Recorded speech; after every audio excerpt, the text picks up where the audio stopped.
Here is a box, a musical box, wound up and ready to play. But this box can hide a secret inside. Can you guess what is in it today?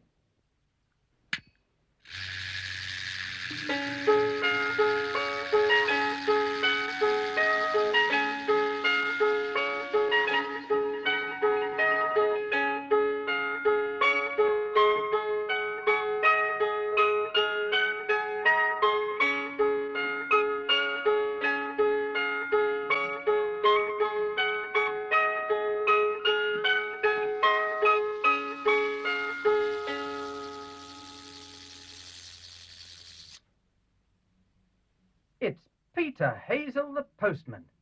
Hello, Peter. Are you very busy? Emptying all the pillar boxes. Do they write a lot of letters in Camberwick Green? Yes, I see they do. What are you going to do now? Close the box? Well, that's closed and no mistake. Will you take your sack to the post office now? May we come with you?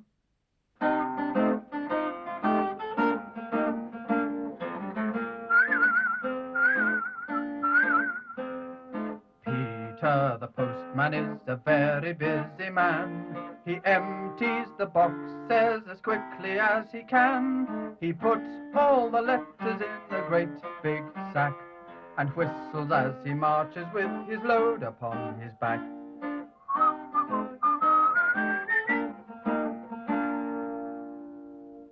Peter meets Mary and Paddy Murphy. They're the children of Mickey Murphy, the baker. They found a sort of prickly ball on the ground. It's a hedgehog. It curled itself up when the children came along. Mary tries to stroke it. It curls up again. Peter finds this very interesting, but he mustn't stay. He's got a great deal of work to do.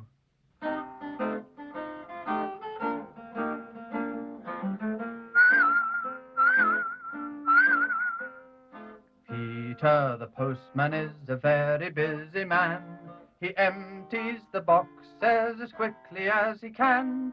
He puts all the letters in a great big sack and whistles as he marches with his load upon his back.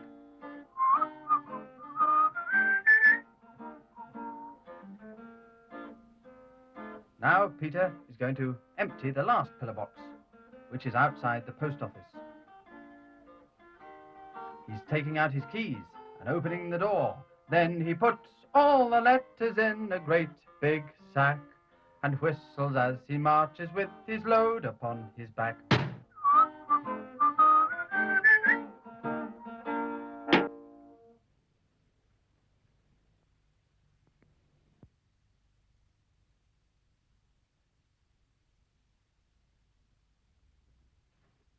Peter has emptied his sack and is busy sorting out the letters.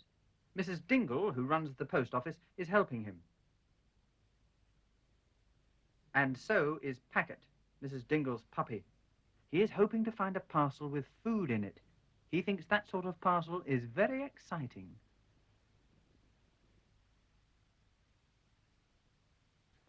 Peter sees that the stamps are the right colour, and Mrs. Dingle reads the addresses to see where the letters are going,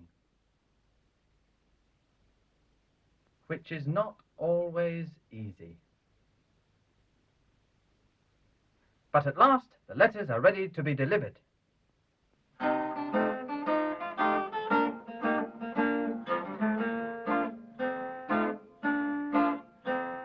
Three for Mickey Murphy, 2 for Dr. Mop, 1 for Mr. Honeyman, who keeps the chemist's shop, 2 for Windy Miller, 3 for Captain Snort, and 6 for all the soldier boys who live in Pippin Fort. Now this is where Peter has to be very careful.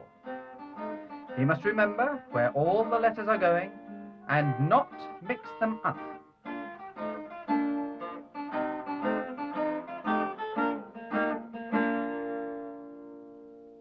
Three for Mickey Murphy and 2 for Dr. Mop. 1 for, Oh, Mr. Honeyman, who keeps the chemist shop. 2 for Windy Miller. 3 for Captain Snort. And 6 for all the soldier boys who live in Pippin Fort.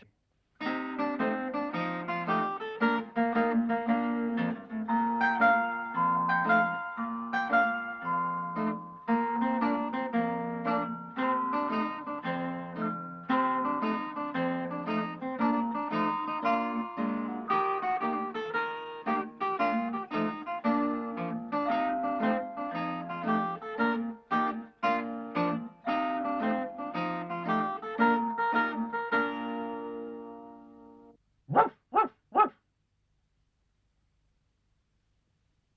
Peter is off to deliver his letters. He crosses Camberwick Green, waves to Mr. Carraway, the fishmonger, and arrives at Mickey Murphy's bakery. And this is what Peter likes doing most of all. His own special knock. No answer? Nobody at home? Try again. He must have heard that. Strange, he's usually in at this time. Perhaps he's round the back.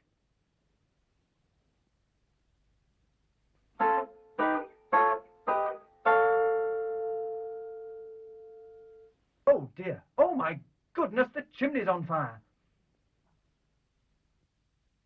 Peter hurries round to bang on the door again. But he bangs on poor Mickey's nose. Oh, Peter is very sorry, but... Oh, Mickey, your chimney's on fire, your chimney's on fire. There's nothing to worry about, Peter. What you saw were the puffs of smoke made by my bellows.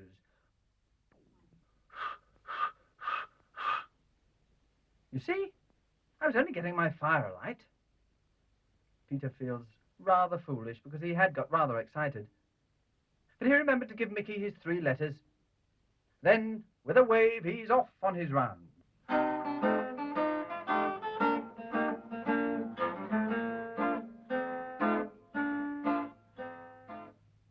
This is Dr. Mop. He is saying goodbye to Mrs. Honeyman outside his house. He's telling her how lovely her baby is. Peter is very pleased to see them both because he can deliver 3 of his letters at the same time. 1 for Mrs. Honeyman's husband, who keeps the chemist's shop, and 2 for Dr. Mop. His hands are full for the moment. Peter gives the doctor's letters to Mrs. Honeyman. "Ah," cries the doctor, "I've been waiting for those letters. Thank you very much." "Oh, you are kind to hold my baby for me," says Mrs. Honeyman. "He's getting so heavy, you know. Talking of babies, have you heard Mrs. Varley's cat has just had 10 kittens? And Peter has to hold the baby while Mrs. Honeyman, who never stops talking, gives him the latest gossip. Oh, dear, just as he was getting ahead with his work.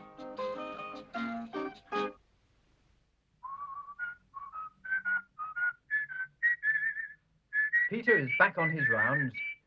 His next call is at Colley's Mill.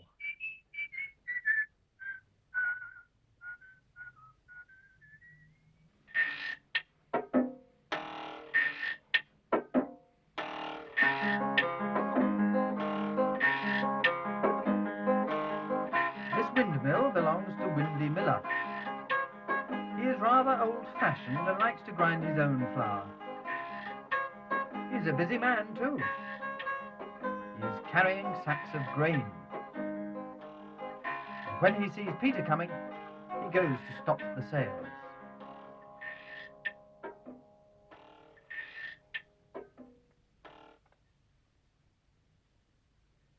Peter gives Windy his letter. Windy asks Peter to wait. He wants him to take a letter he's written. On the way back, Windy starts the mill sails again.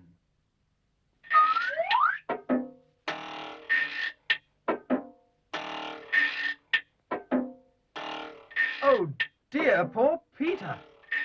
A postman feels so lost without his sack. Windy stops the sails turning. Peter rescues his sack. And how they laugh. It's lucky they're such firm friends.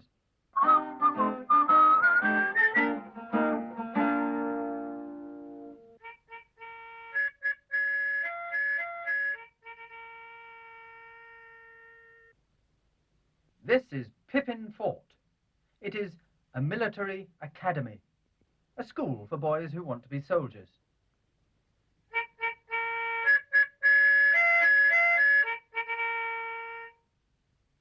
Fall in.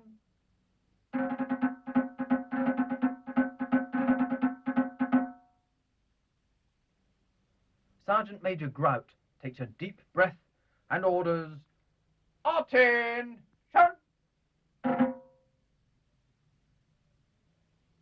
Slope! Arms!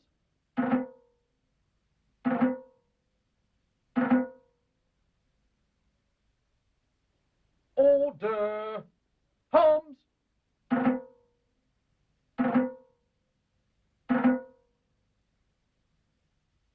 And the Sergeant Major marches across to Captain Snort, who runs the academy.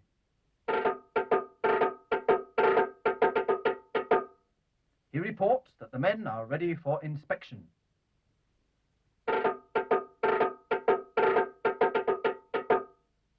The academy has a very smart uniform, which has to be kept tidy. It is at this moment that something unfortunate always seems to happen to Captain Snort's parade.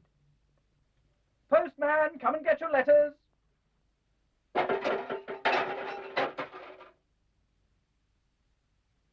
Peter must not do that when the men are on parade.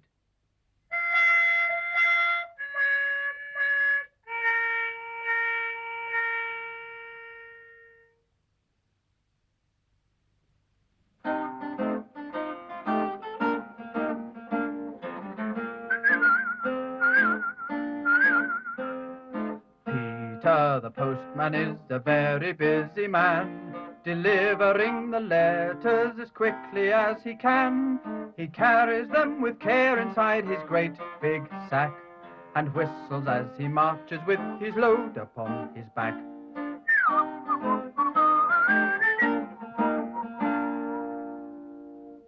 Hello, a pillar box. Are you going to empty it, Peter? Have you got your keys? Oh, you are a busy man.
Here is a box, a musical box, wound up and ready to play. But this box can hide a secret inside. Can you guess what is in it today?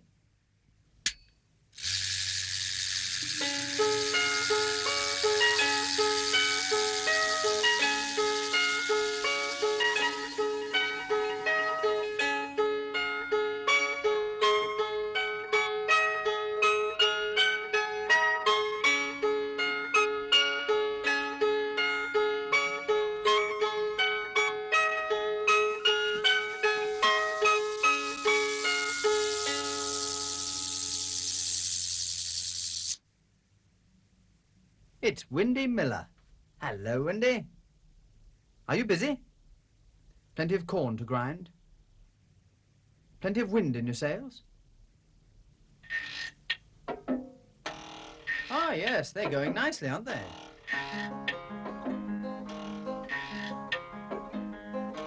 Windy Miller, sharper than a thorn. Like a mouse he's spry and nimble when he grinds the corn.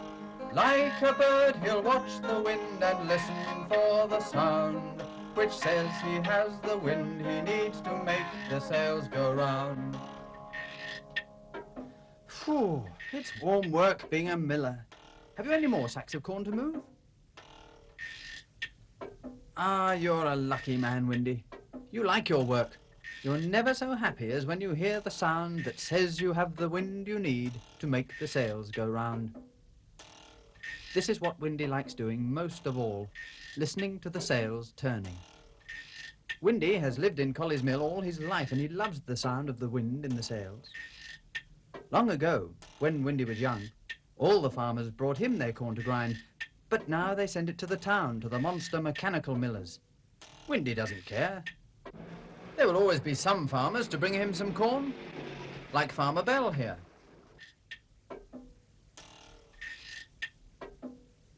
Jonathan is very pleased with life. It's been a good year for corn. They carry the sacks to the granary, where the corn is kept. Jonathan teases Windy. He asks him why he doesn't get rid of his old-fashioned windmill. Windy says that the mill was good enough for his father and good enough for his grandfather and is therefore good enough for him. Besides, the modern machinery doesn't make such a nice noise. Windy will not move with the times. Windy gets some of his home-brewed cider for Jonathan. It's thirsty work carrying sacks. But Jonathan is driving, so he won't have any now. He must go to the station to get his milk churns. But Windy likes cider, so he has a drink.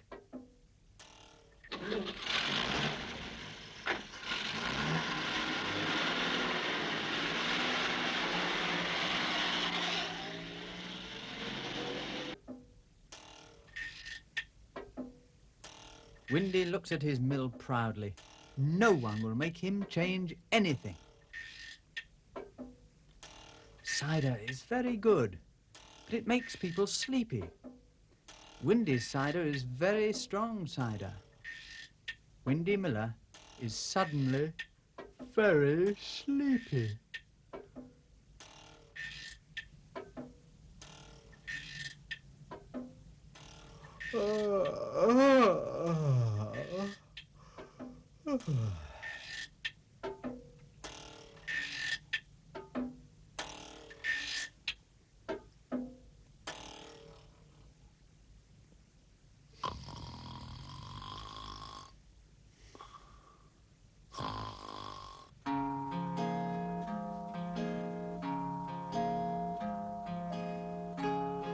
Meanwhile, in Camberwick Green, nobody is asleep. Mrs. Dingle, the postmistress, is cleaning her shop window. Peter Hazel, the postman, is emptying the pillar box. Packet, the puppy dog, is helping. Mary and Paddy Murphy are playing hide and seek. Mr. Carraway, the fishmonger, is selling Mrs. Honeyman fresh mackerel. And here in Murphy's bakery, there is the greatest activity of all.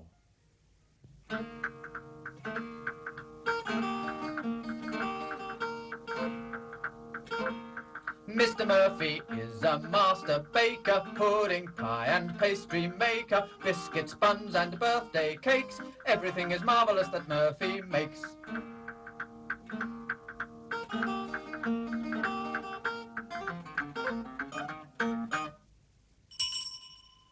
This is Captain Snort of Pippin Fort. He's come to give his order for the week. 4 dozen loaves of bread, that's 48. 2 dozen currant buns, that's 24. A dozen apple tarts, that's 12. And one of these for me. Very good, sir. I'll see that your order is delivered today. Now Mr. Murphy can finish his cake making. No, another customer. Mrs. Honeyman from the chemist's shop. And the precious baby. She asks Mr. Murphy to hold the baby while she finds her shopping list. She is giving a big party. She needs 15 tea cakes, 15 macaroons, 15 chocolate eclairs, 15 meringues and a large currant loaf. And talking of currant loaves, did I ever tell you of the time Mrs. Varley tried to make a currant loaf? And Mr. Murphy has to hold the baby while Mrs. Honeyman, who never stops talking, gossips and gossips.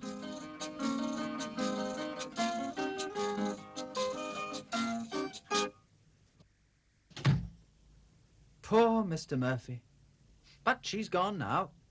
Well, that's 2 big orders. He'll have to move quickly. Now, let me see. Eggs? Yes. Sugar? Yes. Flour? Oh. Empty! I've run out of flour. Here's a pretty kettle of fish. There's only one thing to do. Go to Windy Miller. Rather a long way, but Mr. Murphy takes the children with him to keep him company. Mrs. Murphy is left to look after the shop, and the van is off to Colley's Mill.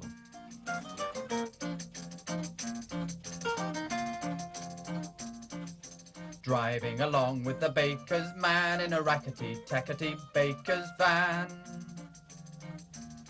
Each loaf and cake the bakers bake will roll and shake as our rounds we make with the baker man in the baker's van, the rackety-tackety baker's van.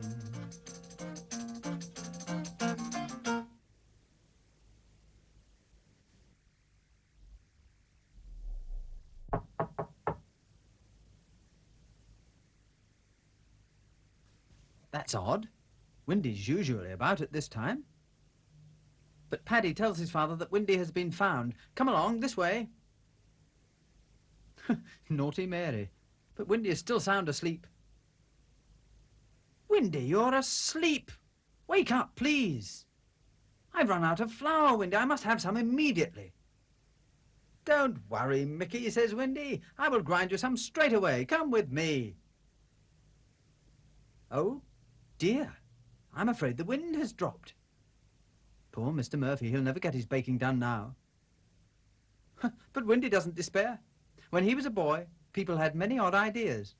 He is still a great believer in whistling for the wind.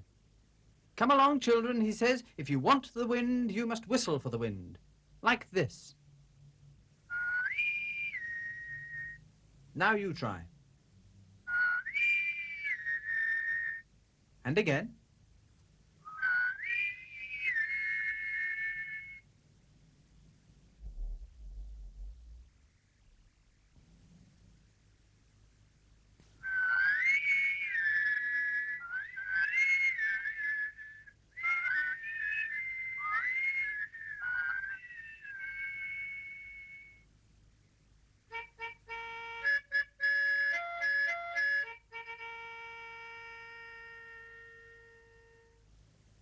Here we are at Pippin Fort, Captain Snort's military academy. It is time for an exercise.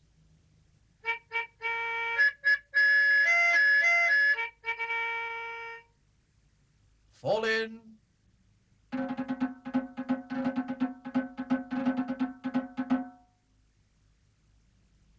Sergeant Major Grout takes a deep breath and orders, "Attention!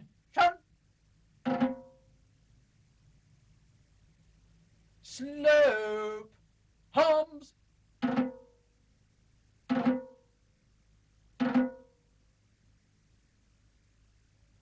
Order! Hums!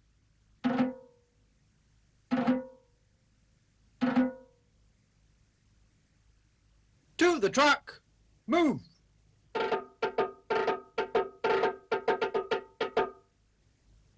The Sergeant Major reports to Captain Snort that the boys are ready to drive off to Camberwick Common to play their tracking games.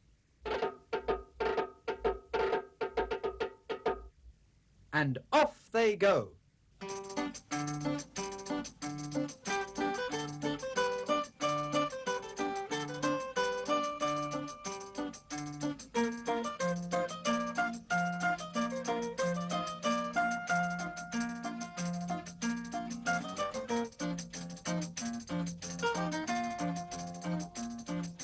driving along in an army truck, in a humpity-bumpity army truck. The people wave to the soldiers brave who sing and shout as they lurch about. Oh, we are in luck, we will never be stuck in a humpity-bumpity army truck.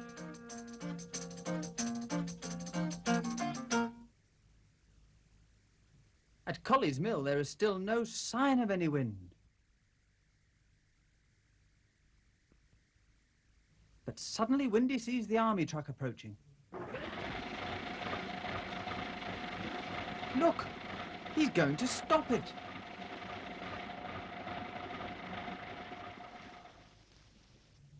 Whatever is Windy up to now? Anyway, Captain Snort agrees to it. Ah, so that's it. If one whistle won't work, if 3 whistles won't work, if 4 whistles won't work, then so many people whistling is sure to work. Well, so Windy seems to think. We'll see. Sergeant Major Grout gives the order. Company, whistle!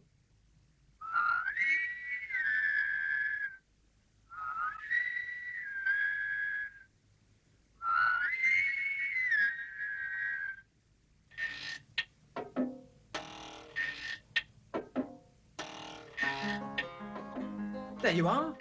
The wind is beginning to blow. Windy is sure that it is all this whistling. I wonder.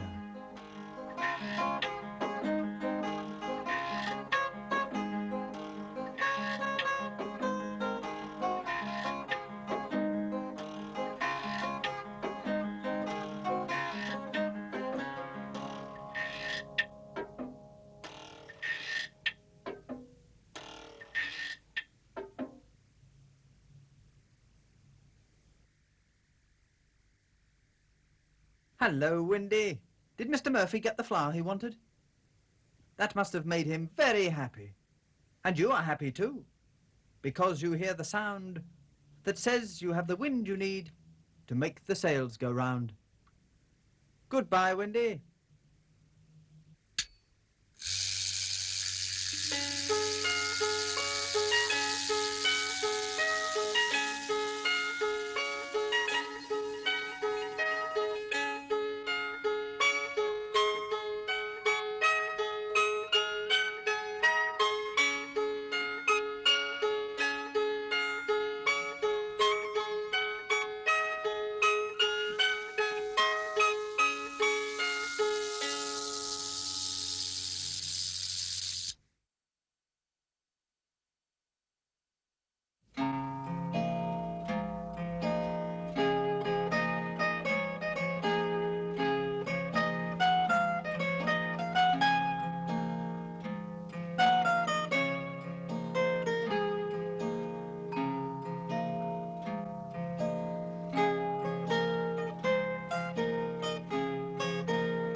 Here is a box, a musical box, wound up and ready to play.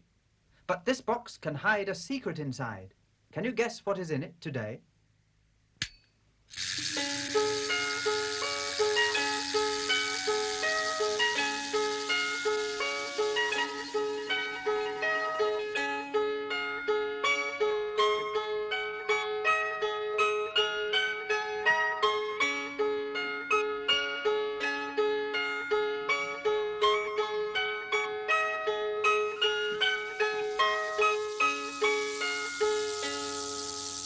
It's Mr. Crockett. Hello, Mr. Crockett. How's the garage? Busy? A lot of cars calling?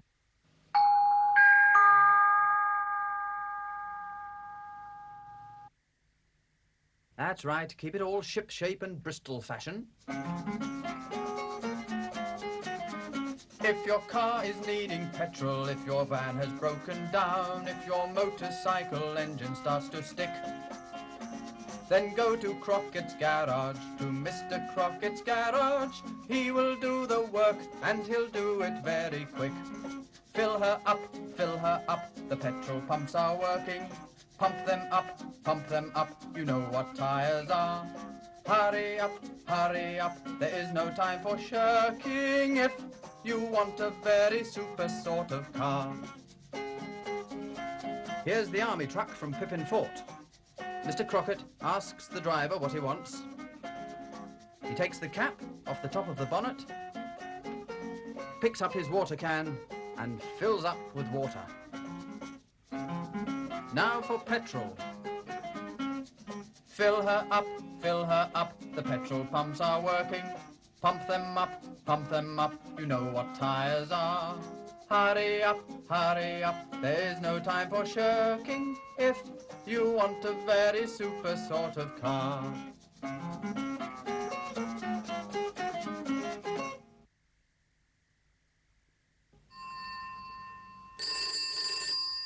Telephone.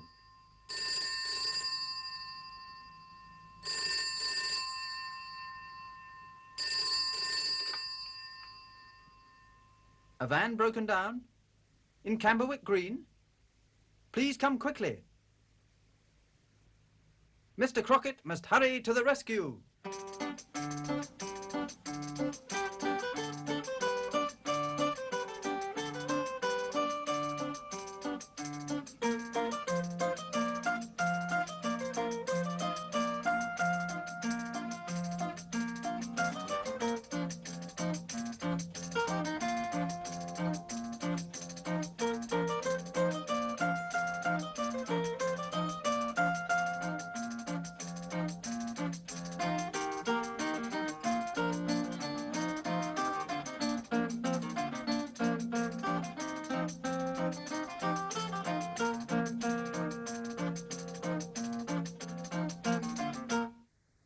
It's Mr. Murphy, the baker, who is having trouble with his van.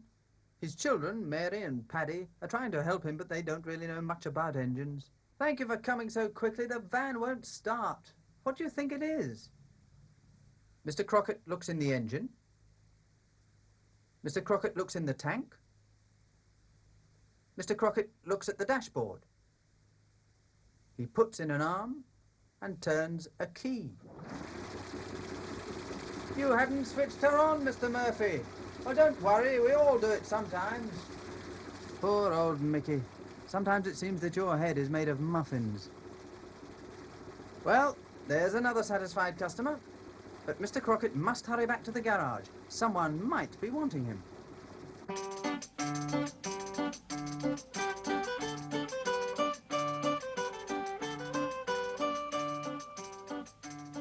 Someone is wanting him. It's Jonathan Bell, the farmer. He wants some petrol. He's very proud of his truck. It is brand new, the very latest model. And here is Dr. Mop. He wants petrol too. His car is very old indeed.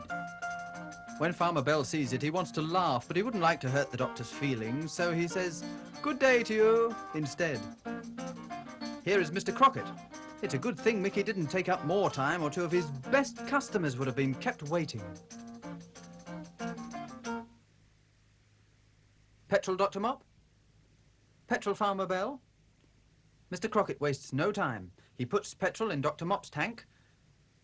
1, 2, 3, 4 gallons of the best petrol. There we are, sir. Thank you very much, says Farmer Bell. He thinks the petrol went into his tank. Away he goes. Oh dear, his tank is still nearly empty.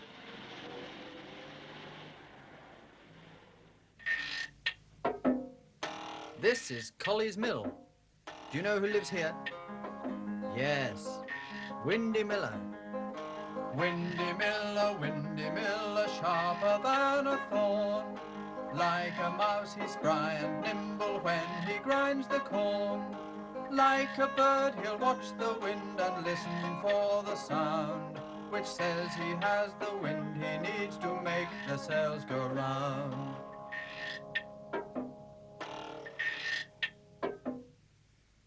Windy has some shopping to do. No motor cars for him. He likes a good old-fashioned tricycle. Not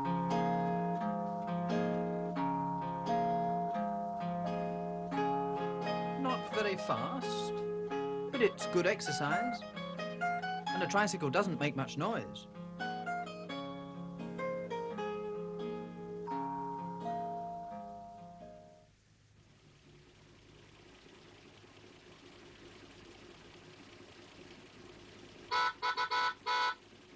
It's Jonathan Bell in his farm truck. Windy signals for the truck to pass him.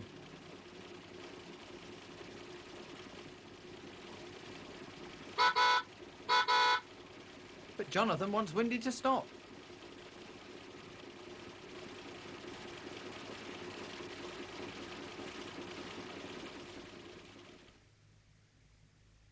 Farmer Bell has a sack of corn for Windy. Shall he deliver it this afternoon? Windy says, yes, please. Farmer Bell looks at Windy's tricycle.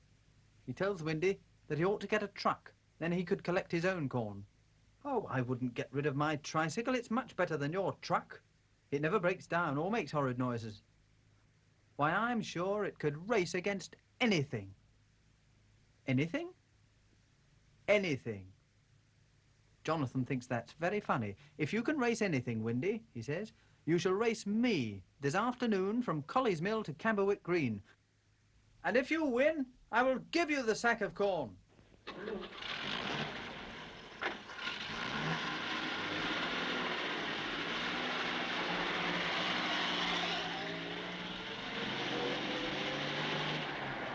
Well, no harm in trying, thinks Windy, and he gives his tricycle a pat.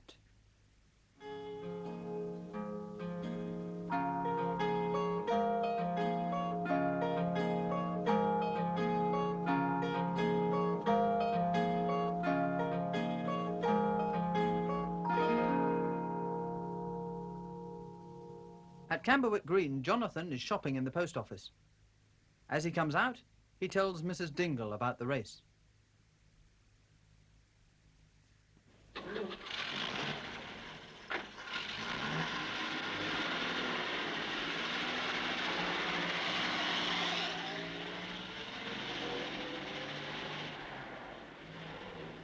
Here comes Mrs. Honeyman.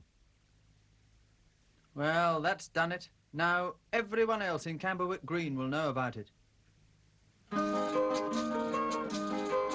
Peter Hazel, the postman. Dr. Mop. Mr. Carraway, the fishmonger. Mickey Murphy, the baker. Captain Snort of Pippin Fork.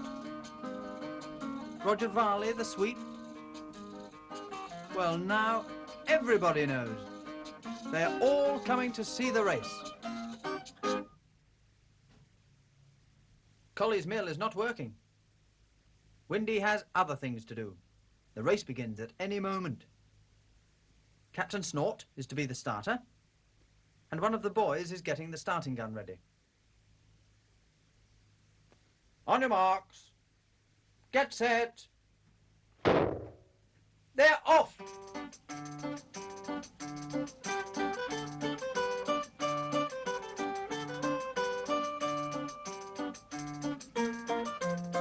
Jonathan Bell seems to be very sure of himself. He's even stopping to post a letter.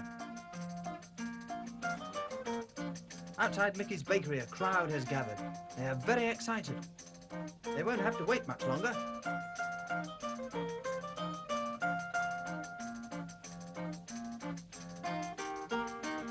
Farmer Bell has passed Windy Miller. And how fast he is going! How can Windy possibly win? Jonathan's truck is very near Camberwick Green. Poor old Windy.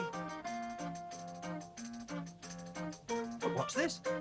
Jonathan has stopped his truck outside the post office. He's getting out and going inside. Jonathan is so sure that he can win that he's actually stopping to buy something. Here comes Windy. Jonathan is going to wait for Windy, then start his truck and beat him to the winning post on the other side of the green.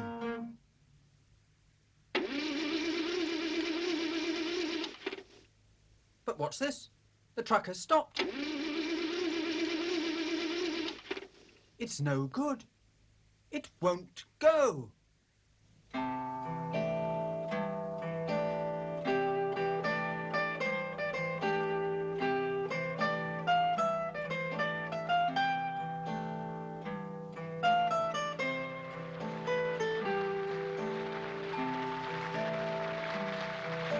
And Windy Miller wins! Hooray!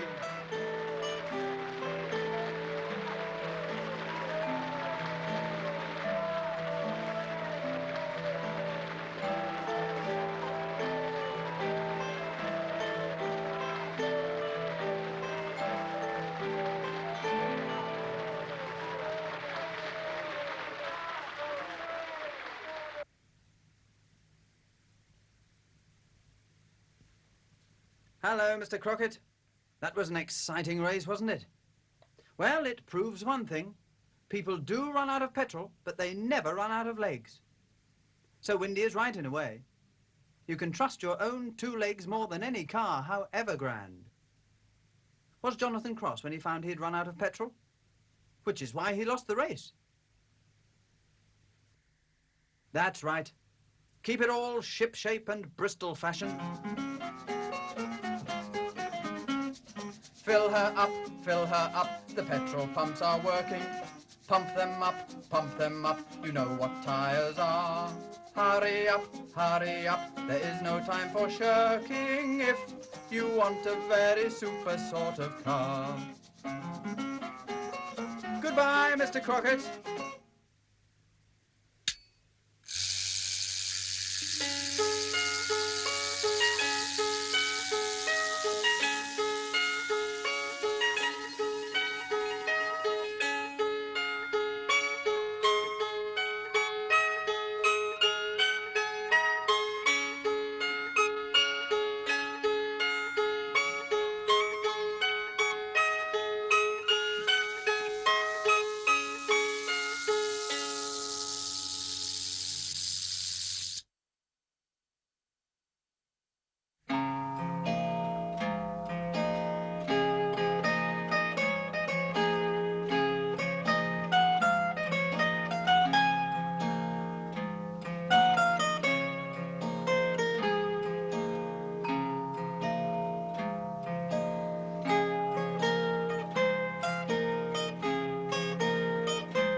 Here is a box, a musical box, wound up and ready to play.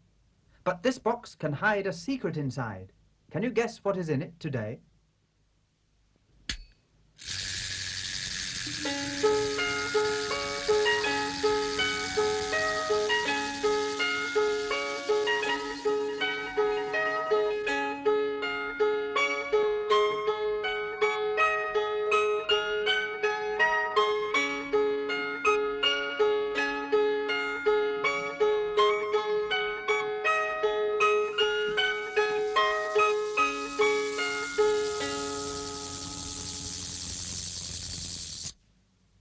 Dr. Mop. Hello, Doctor. Are you very busy? A lot of illness about? No. I'm very glad to hear it. That's because you look after your patients so well. Are you off on your rounds? May we come with you?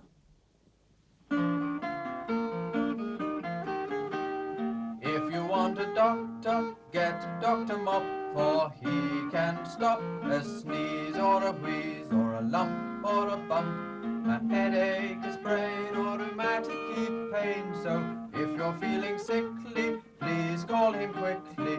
He can cure all ills with his pale pink medicine and sugar-coated pills. Well, that's clever of you, Doctor, to get away from Mrs. Honeyman, who never stops talking. The doctor starts his car, climbs into the driver's seat, and off he goes. If you want a doctor, get Dr. Mop, for he can cure all ills with his pale pink medicine and sugar-coated pills.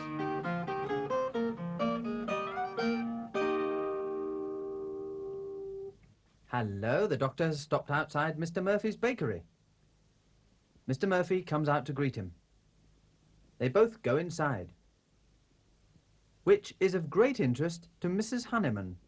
Here is something to gossip about. She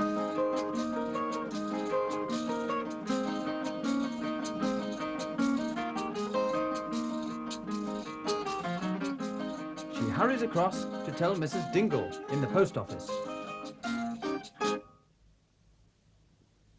In their bedroom, over the baker's shop, Mary and Paddy Murphy are in bed with bad colds. Take a deep breath. Breathe out. Yes, a few days in bed will soon put them right. I'll send round some pink medicine. Ah, so you caught your colds when you caught your tadpoles. Treacherous time of the year for paddling. Next time I'd stick to the tadpoles. Oh, but Doctor, that isn't all. When he was paddling, Paddy cut his foot on a bit of broken bottle. Imagine breaking bottles in a pond where children paddle. Oh dear, how can people be so stupid? Meanwhile, in the post office, Mrs. Honeyman keeps a watchful eye on the bakery. At last, she sees the doctor leave. Good, he's gone. Now I can call on dear Mrs. Murphy and find out what's happening. Mrs. Honeyman hurries off to collect her pram, which she left under the charge of Peter the postman, who happened to be emptying the pillar box at the time. Now he can get on with his work. Thank you, Mr. Hazel, calls Mrs. Honeyman, and she starts to make her baby comfortable. Ah, there's a good boy. Come along, we'll go to the bakery. Oh!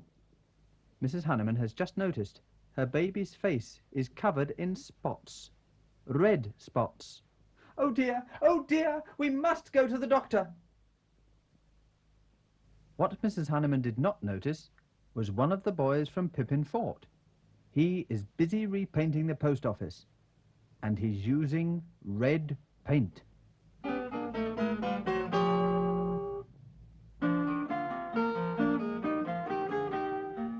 Dr. Mop is answering an urgent call from Windy Miller. He is driving his old car as fast as he can to Colley's Mill. Poor old Windy. What can be the matter?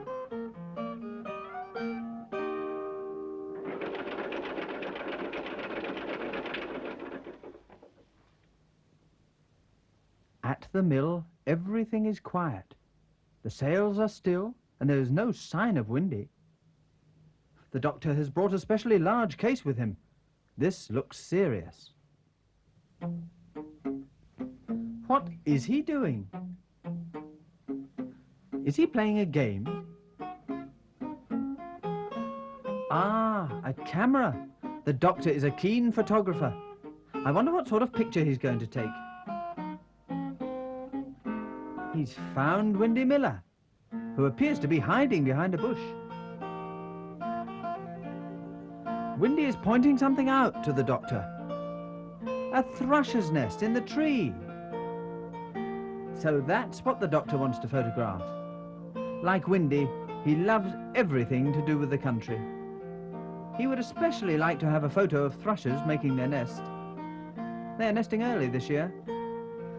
Now he must wait for them to come back. But suddenly the doctor has remembered something. He looks at his watch. Oh my goodness, I should be at Pippin Fort for Captain Snort's medical parade. I must be off. I'll try to get back soon. Captain Snort must not be kept waiting.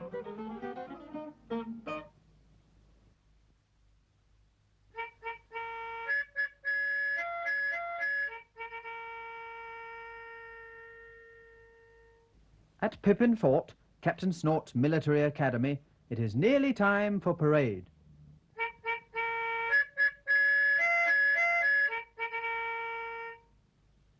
Fall in.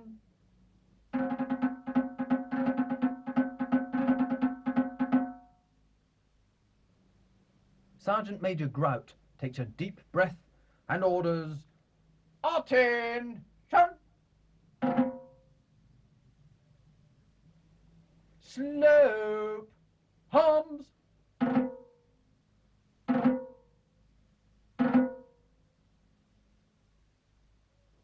Order, hums.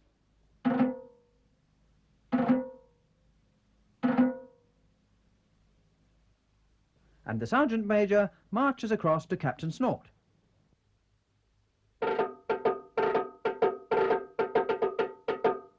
He reports that the men are ready for Dr. Mop's inspection. But where is Dr. Mop?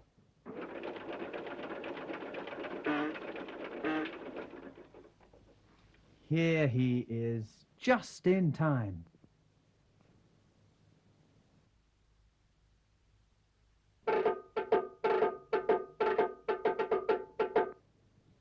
Sergeant Major Grout orders, "On the command move, you put out your tongues. Company, move!" And out come 6 tongues. The medical inspection has started.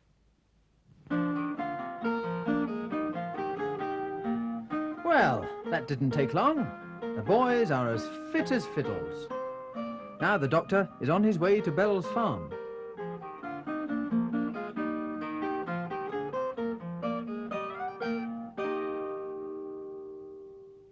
Farmer Jonathan Bell is looking very worried.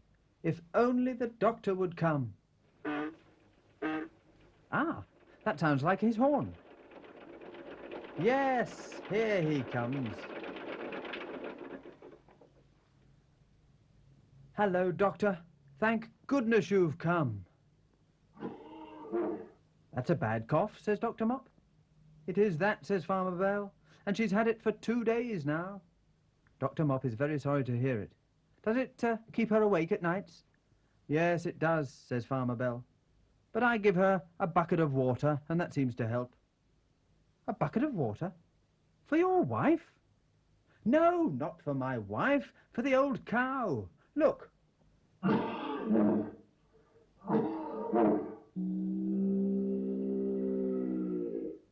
The vet is coming out to her soon. Oh no, cold water wouldn't help my wife. She's gone down with the rheumatics. Treacherous time of the year for rheumatics. Well, if it's rheumatics, hot water might help her. We'd better go and see her. Cold water, hot water. Well, there's a lot to be said for simple remedies.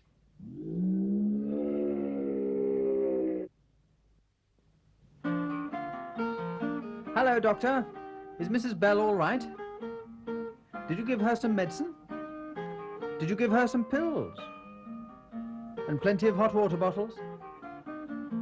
And now you're on the way home.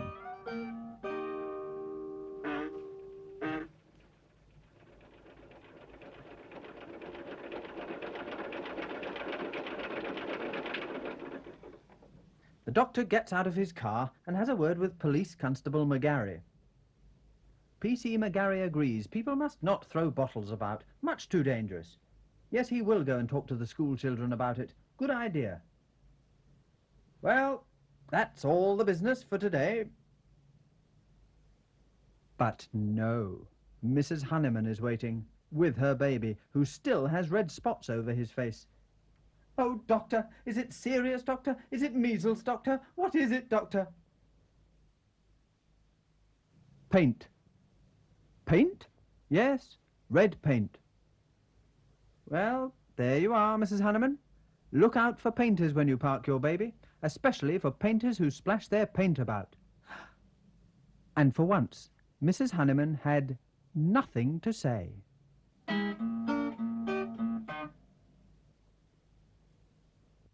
"Hello, doctor. Going out on your rounds again? Many patients to see this morning?" "If you want a doctor, get Dr. Mop, for he can cure all ills with his pale pink medicine and sugar-coated pills."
"Here is a box, a musical box, wound up and ready to play.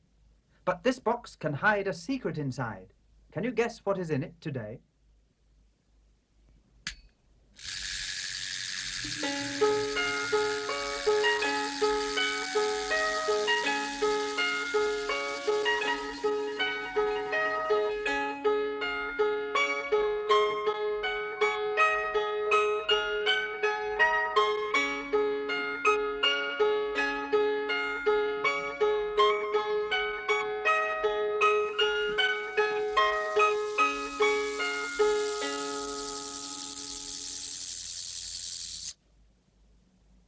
It's Jonathan Bell.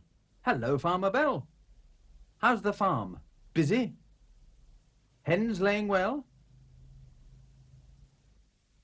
Are you going to load your truck now?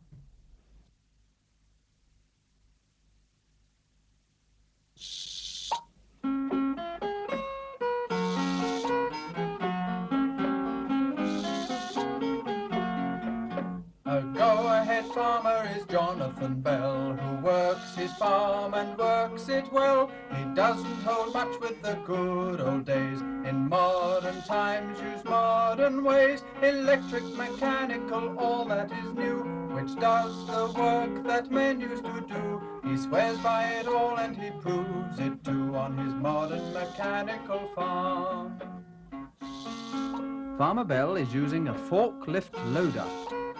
He has just bought it, and now he can load his truck very quickly.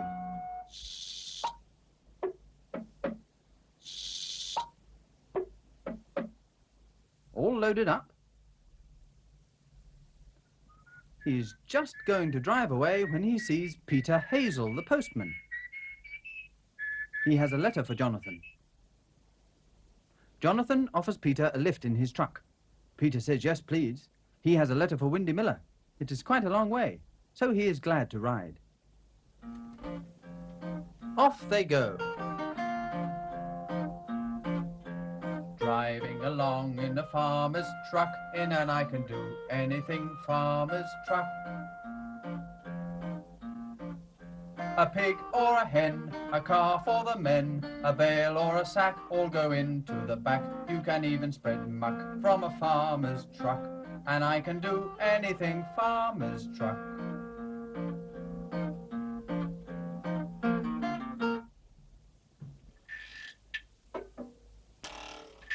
At Colley's Mill, the sails are turning. Is Windy Miller hard at work grinding corn? No, he's been hard at work collecting eggs. Windy keeps ducks, hens, 2 cows and bees. He likes to live on his own food and drink, and he feeds himself very well.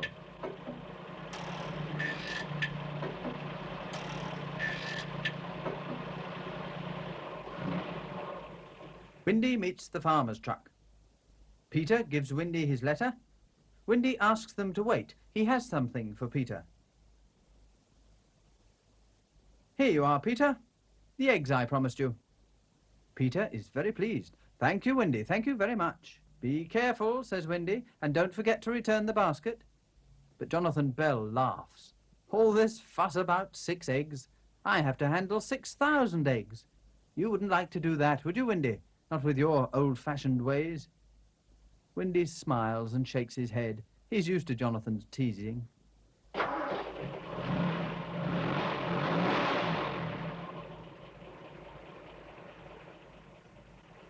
Old-fashioned, eh? Well, perhaps I am. Perhaps I am.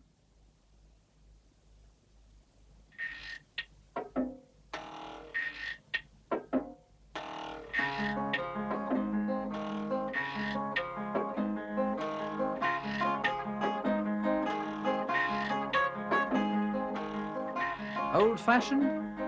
Yes, I'm sure I am.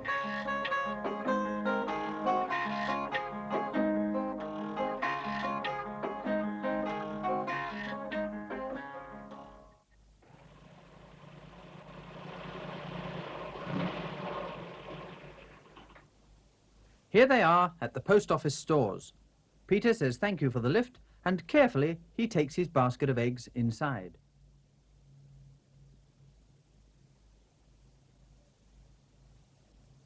Here we are, Mrs. Dingle, 2 crates of eggs. But Mrs. Dingle is very sorry. She only needs 1 crate today. The people of Camberwick Green don't seem to be buying as many eggs from her shop as they used to. It's very strange. That's all right, Mrs. Dingle. I can easily take 1 back. Good day. Bye, packet. Woof, woof, woof. And Jonathan takes the crate back to his truck. That's odd. Mrs. Dingle has always taken 2 crates of eggs. Oh, well, I'm sure Mickey Murphy the baker will want his usual quantity.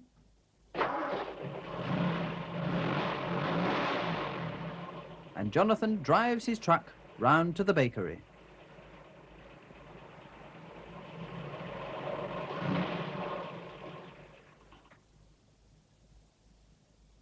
But Mickey says that he still has plenty of eggs, so he won't need his usual crate today. Sorry. Poor Farmer Bell. Nobody wants his eggs.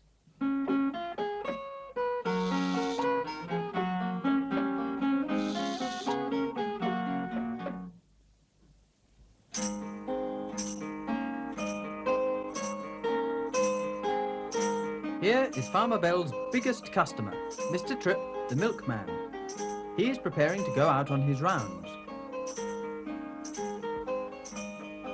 Perhaps he can help to solve the mystery.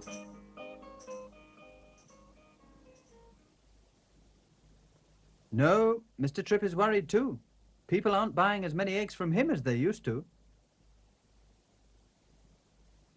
Jonathan starts to unload churns and crates. Mr. Tripp looks at the crates of eggs. I only hope that I can sell them all, Farmer Bell. So does Farmer Bell, but he continues to unload. His next call is at Pippin Fort.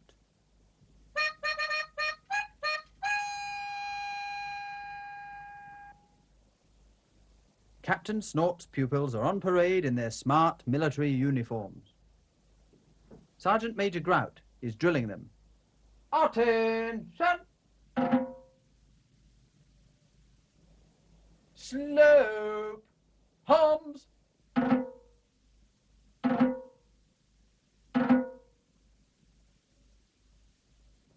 Order! Hums!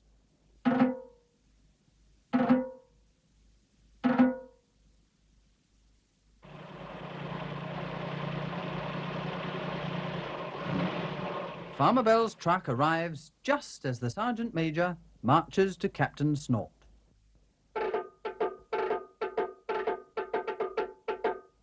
The Sergeant Major asks Captain Snort's permission to dismiss the parade. It is time for morning milk. Captain Snort gives permission.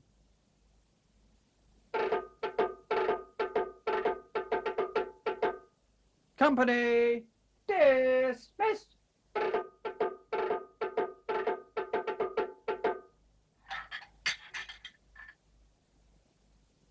Farmer Bell is pleased to see them all drinking his milk.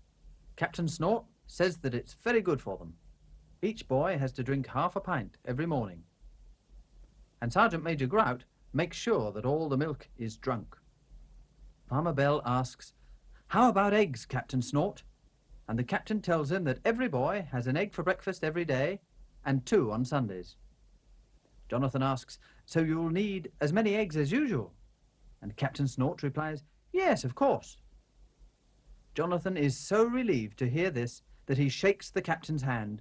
"I'm very pleased to hear it, Captain Snort. I'll unload your milk and eggs straight away." And off he goes to his truck, leaving a rather mystified Captain Snort.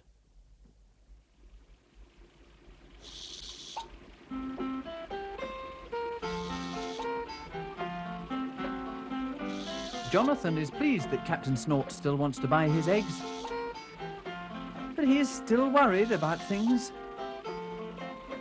Why should other people suddenly eat fewer eggs?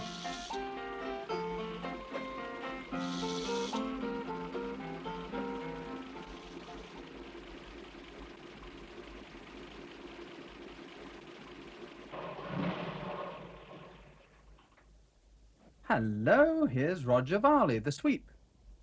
He's come to clean one of Jonathan's chimneys. He's asking Jonathan how business is doing. And Jonathan is telling him, "Mr. Varley, I don't understand it. I just don't understand it." "But Mr. Bell, why not ask the people why they're not buying so many eggs? A direct question usually gets a direct answer." "Of course, that is the thing to do." "Thank you, Mr. Varley, thank you. Funny that I never thought of it."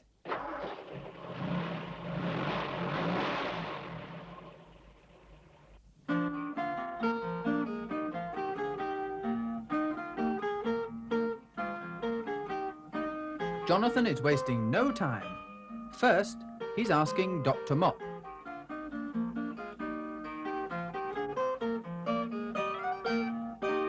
"Quite simple, Farmer Bell. I've been getting some of my eggs from Windy Miller." "I see. Thank you for telling me, Doctor."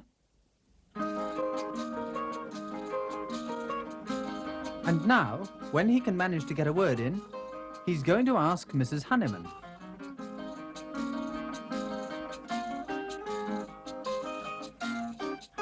By the way, Mrs. Honeyman, why don't you buy my eggs anymore?" "Well, Mr. Bell, it's like this. Windy Miller has been letting me have some of his, and ever since the time that Mrs. McGarry's nephew had the jaundice..." Farmer Bell interrupts her. "Oh, yes, Mrs. Honeyman. Thank you very much, Mrs. Honeyman." And he hurries to escape.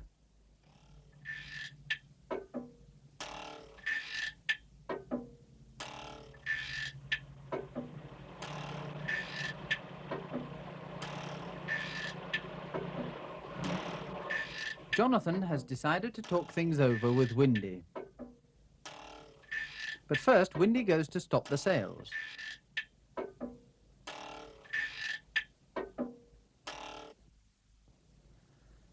That's better, says Windy. Now we can hear each other speak. Then Jonathan tells Windy about his egg-selling problems. Well, Jonathan, says Windy, this is why people buy my eggs. Come over here.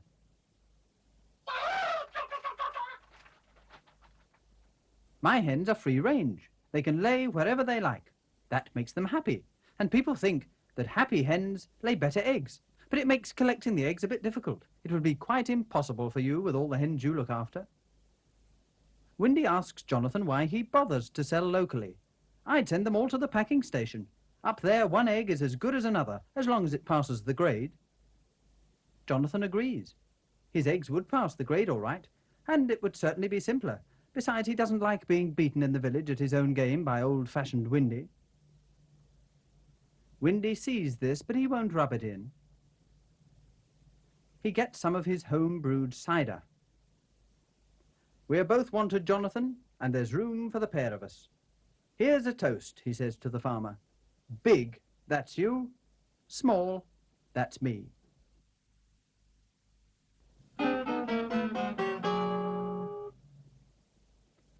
Hello, Farmer Bell. Are you selling all your eggs now? I expect you're sorry that the people in Camberwick Green think that your eggs aren't as nice as Windy's. Never mind. You are giving more eggs to more people more cheaply than he can, and that's a great thing. And you are the most modern farmer in Camberwick Green. Goodbye, Farmer Bell.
Here is a box, a musical box, wound up and ready to play.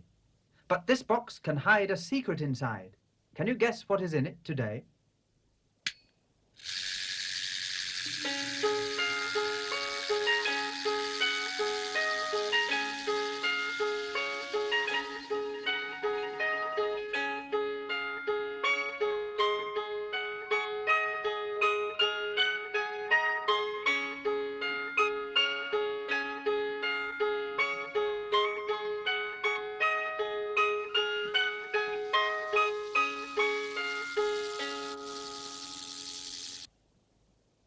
It's Captain Snort.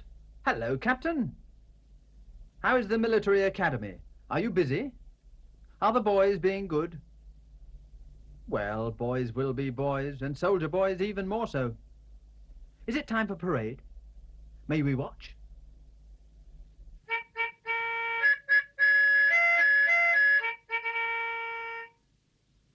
Fall in.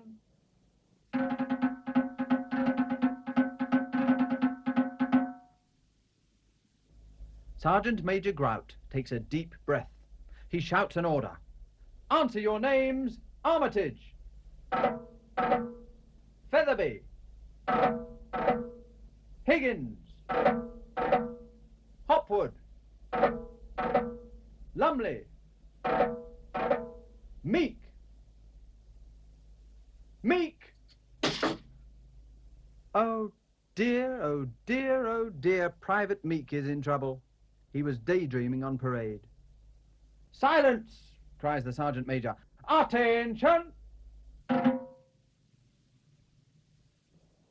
Slope! Hums!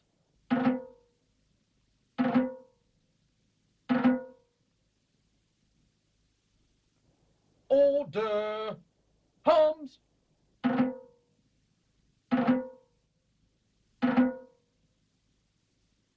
And the Sergeant Major marches across to Captain Snort.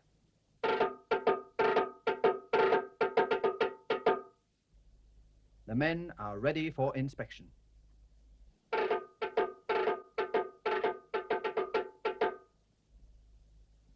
The inspection begins.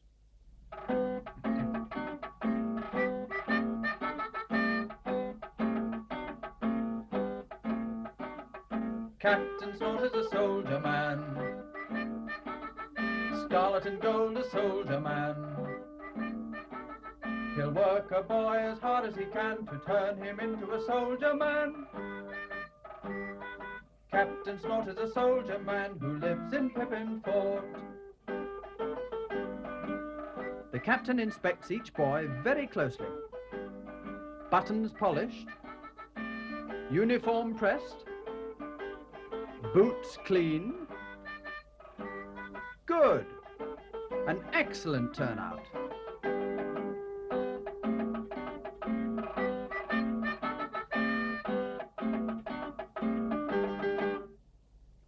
Sergeant Major Grout takes a deep breath and orders, "To the truck, move!"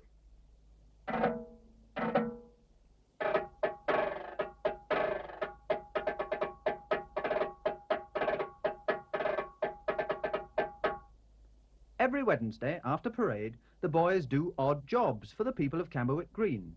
Captain Snort believes that it's good for the boys, and the boys like doing it. And off they go. Driving along in an army truck, in a humpity-bumpity army truck. The people wave to the soldiers brave who sing and shout as they lurch about. Oh, we are in luck, we will never be stuck in a humpity-bumpity army truck. Windy Miller comes out of his mill. He greets the captain. One of the boys is to help him mend the granary roof. Private Armitage, sir!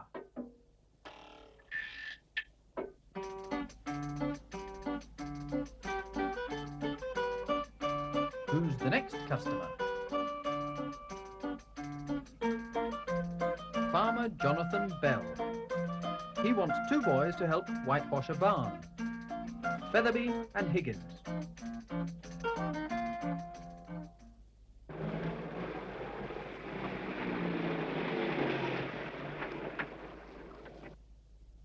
Private Lumley is going to weed Dr. Mop's garden.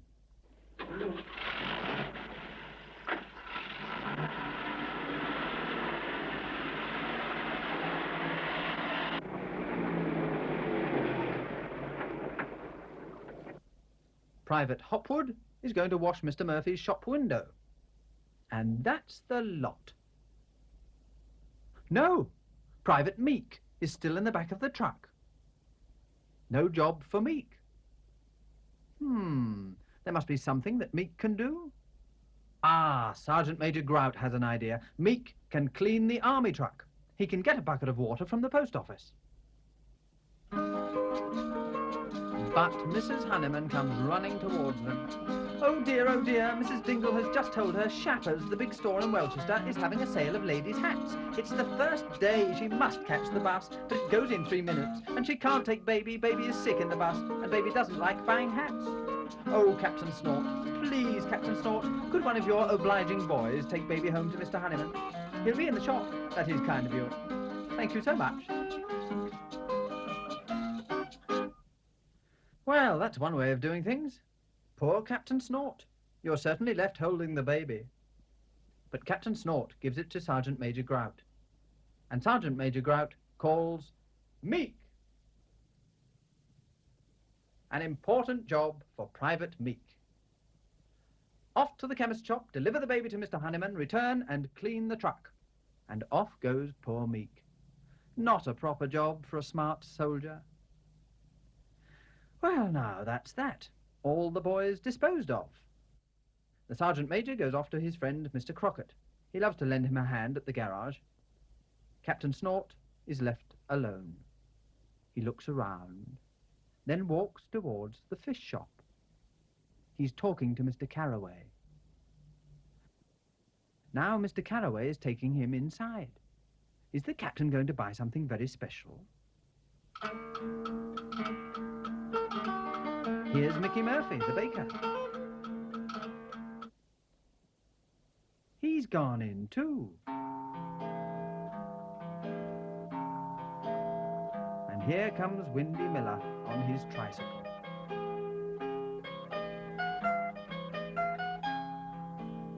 Is he going to the fish shop?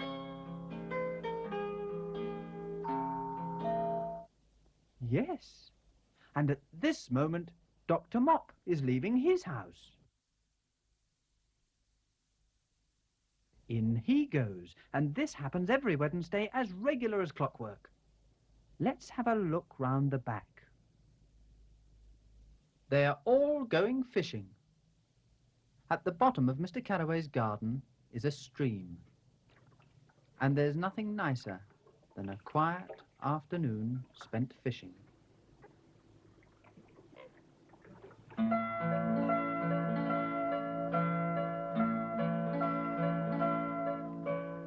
Sitting by a stream, fishing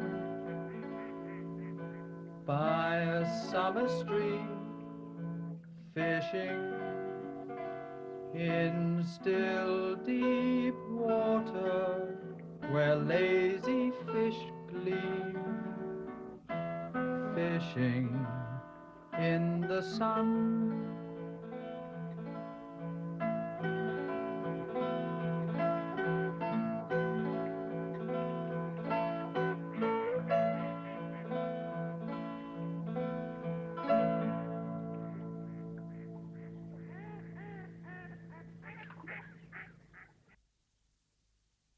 But Captain Snort's soldiers are not relaxing in the sun.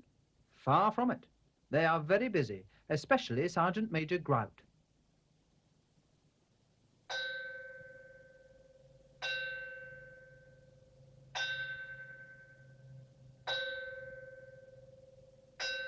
But it's 5 o'clock. Time to stop work.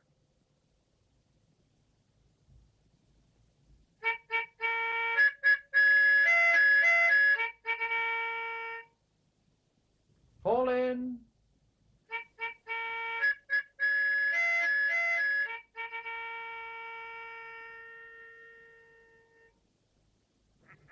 Oh dear, it's time to go. And Captain Snort says goodbye to his friends. The Sergeant Major checks his men. Hopwood from the bakery, Lumley from the doctor's house, Meek. Where's Meek? He hasn't even started to clean the truck. He's disobeyed an order and he is absent without leave. Why, it's rank mutiny and desertion.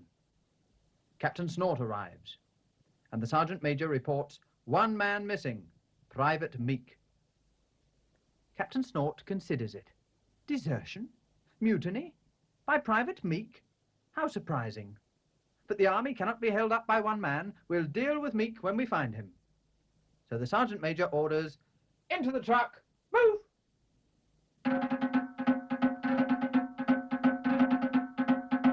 And off they go to collect the other boys.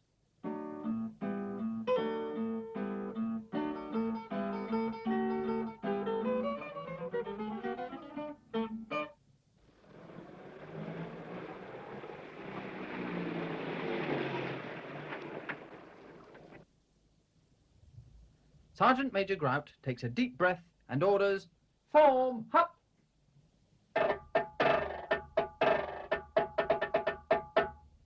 Answer your names. Armitage, Featherby, Higgins, Hopwood, Lumley, Meek.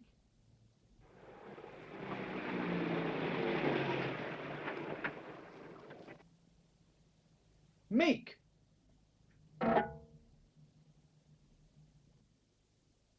Attention! Captain Snort is furious. Soldier boys, that's one thing, but soldier babies, whoever heard of that?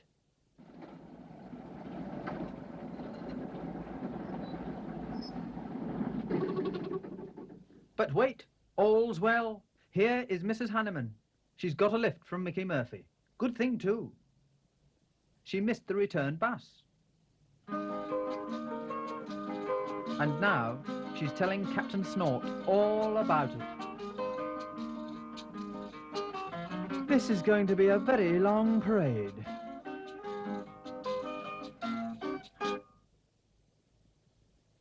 Hello, Captain. Did you manage to get away from Mrs. Hanneman? I suppose Meek found that Mr. Hanneman wasn't in when he took the baby to the chemist's shop. So he spent the whole time minding the baby. Well, he did his duty all right. So he'll make a good soldier yet. And you'll work Private Meek as hard as you can to turn him into a soldier man. Goodbye, Captain Snort.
Here is a box, a musical box, wound up and ready to play.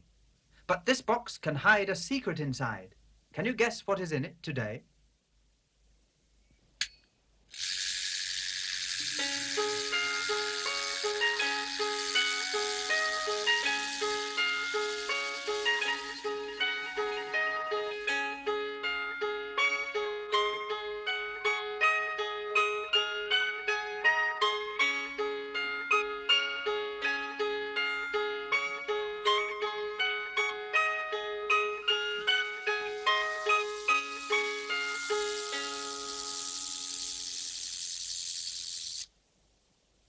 It's Paddy Murphy. Hello, Paddy. You're up early. Is it because you didn't finish your homework last night? Afraid of being late for school, then? Ah, yes, of course, it's Saturday. Are you going to help your father in the bakery? All right, you show us what you are going to do. I wonder what it is. Paddy is up very early. Mr. Carraway's fish shop isn't open yet. Neither is the post office. And it'll be at least 2 hours before Dr. Mop has his breakfast. But here's someone else who starts the day early, Paddy's father, Mr. Murphy, the baker. He likes to look at the morning before he starts his work.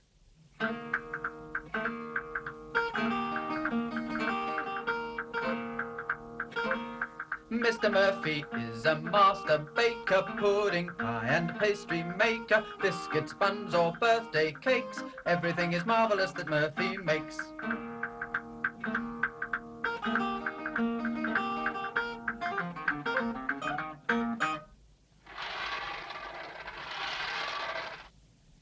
Ah, Paddy's put on his roller skates. And his father is giving him a cake box. Can you guess where Paddy is going so early on a Saturday morning? Let's go with him and find out.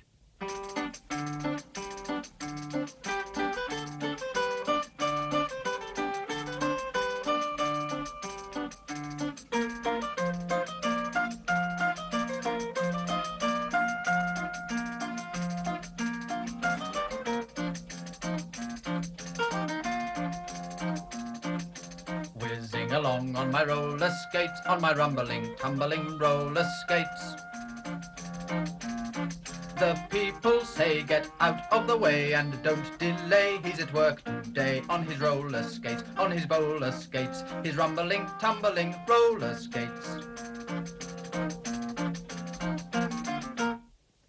And this is where Paddy goes on Saturday mornings, Mr. Thomas Tripp's dairy.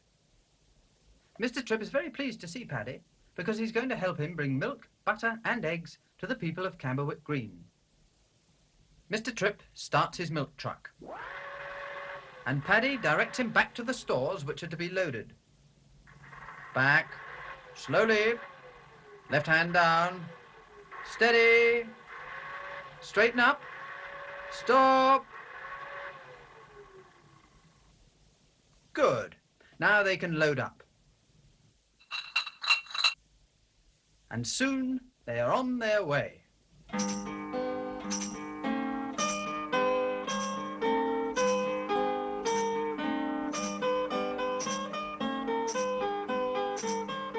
Here comes the milkman, Thomas Tripp the milkman. Can you hear the milkman with his jangle, jingle, jang?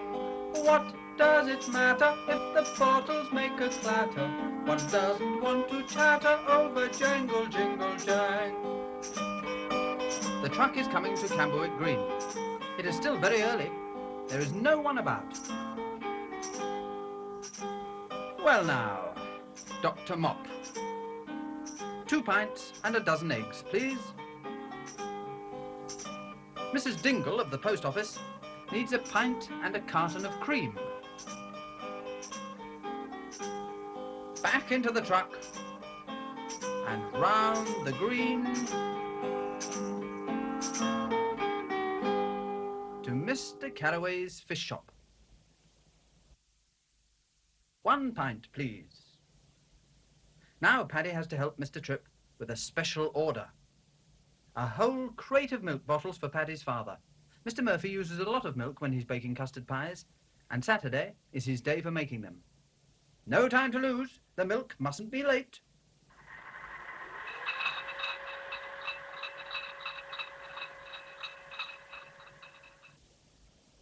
But what's this? Another early riser. Windy Miller is milking his cow Bess and keeping an eye on the wind.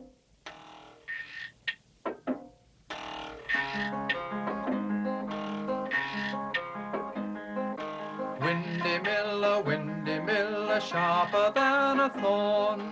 Like a mouse he's spry and nimble when he grinds the corn.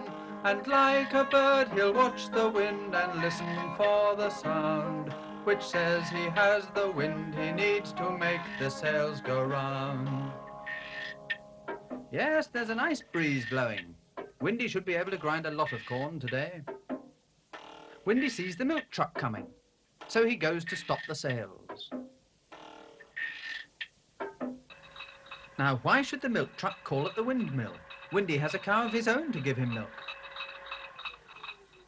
Windy greets Paddy and Mr. Tripp, and Paddy gives Windy the cake box. Ah, so that's it. One thing that Windy cannot do is to bake cakes.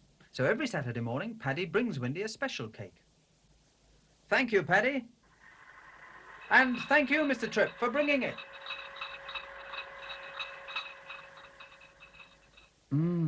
Pink icing and cherries on top. Just what I wanted. Now they're going to Bell's farm. Mr. Tripp gets all his milk and butter from Farmer Bell. Hello, Mr. Tripp. Hello, Paddy. Everything is ready for you. I'll have you loaded up in no time at all. And Jonathan sets to work with his forklift loader.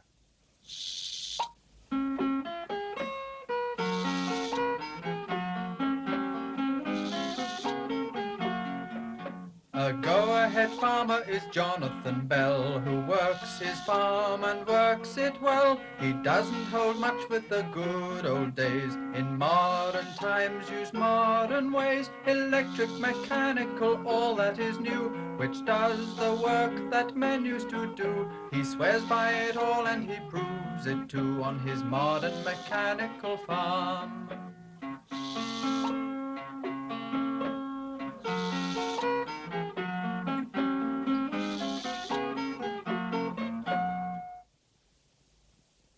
Mr. Tripp tells Jonathan that they've just seen Windy Miller milking his cow. Ah, we do things a bit different here, says Jonathan. Just come and see my new automatic milker.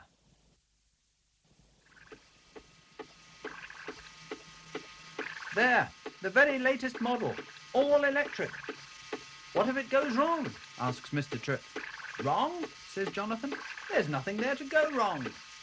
Mr. Tripp and Paddy are very impressed. And so, it seems, is the cow. Meanwhile, in Camberwick Green, all is bustle and rush. On Saturday, the shops close at 1 o'clock. Everybody is buying for the weekend. Poor Mr. Murphy. He longs to get on with his work, but although Mrs. Honeyman has bought her bread and cakes, she will not stop talking. Captain Snort is buying fish from Mr. Carraway. And Dr. Mop has been buying envelopes and stamps at the post office. He has a lot of letters to write on Sunday.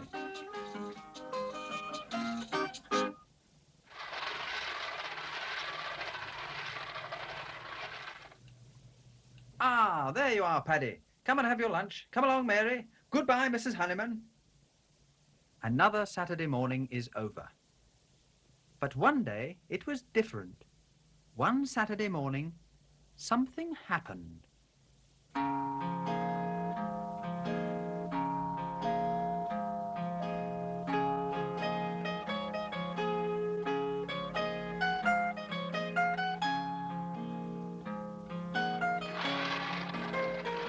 Paddy left as usual to go to the dairy, taking Windy's cake. He arrived at the dairy and guided the truck back to the milk and butter. Back, slowly, right hand down, steady. Shoo, Tabitha, shoo, you'll get hurt.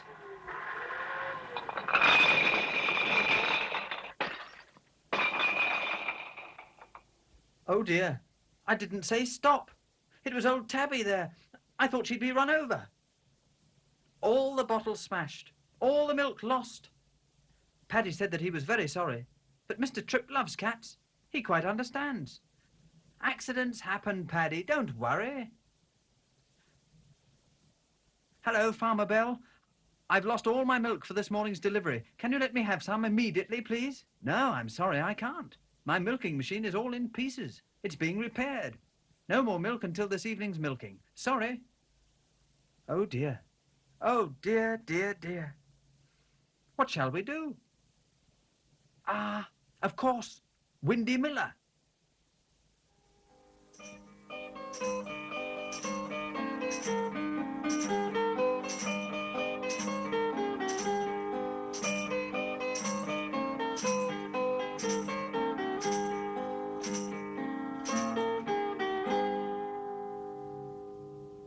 Oh, Windy, please, could you help me? And Windy listened and smiled.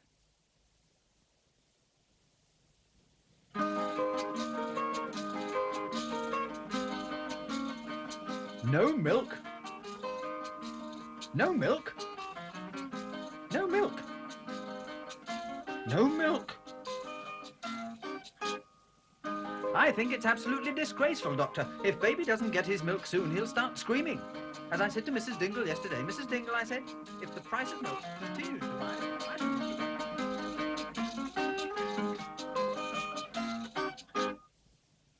There it is.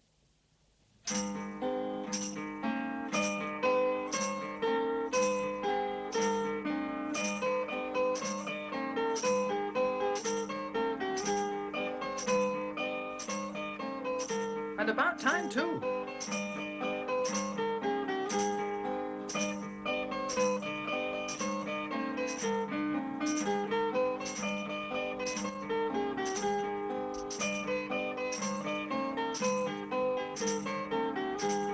Windy Miller saved the day.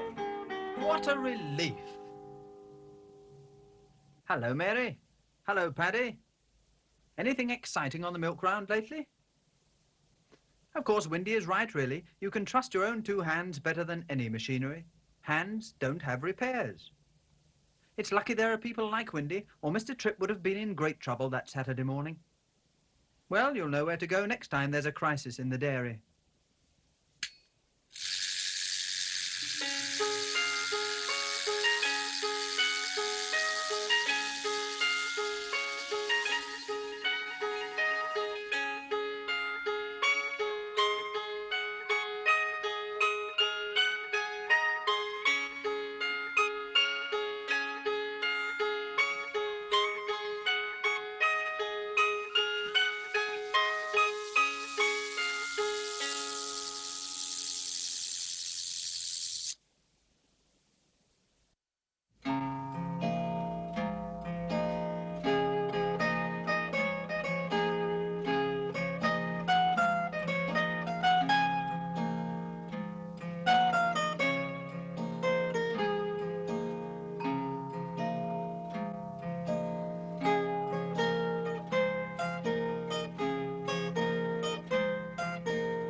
Here is a box, a musical box, wound up and ready to play.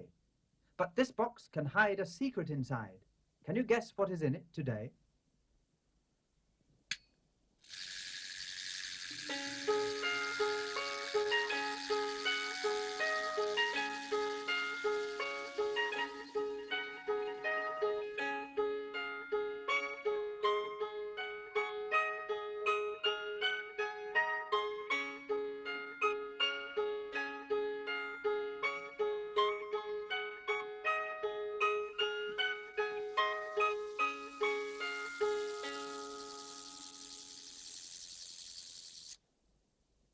It's Roger Varley, the sweep.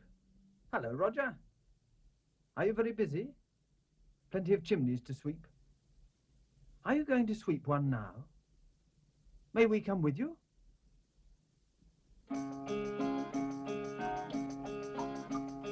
Sweep, oh. Here comes Roger Varley, as black as a crow, to sweep all your chimneys which stand in a row. Big chimneys, small chimneys, low chimneys, tall chimneys, chimneys so straight, and chimneys awry. With his rods, brush and sack, and his suit shiny black, he'll whirl and twirl his brush up the flues to the sky. Sweep, oh.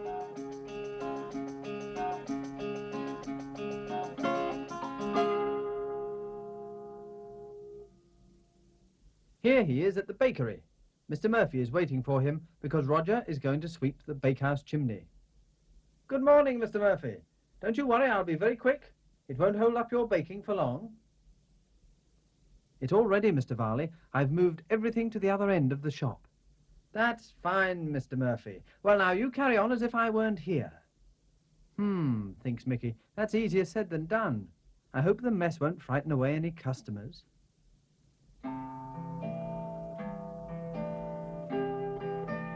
Well, we shall soon see. Here is a customer. Windy Miller on his tricycle. He wants to buy some doughnuts.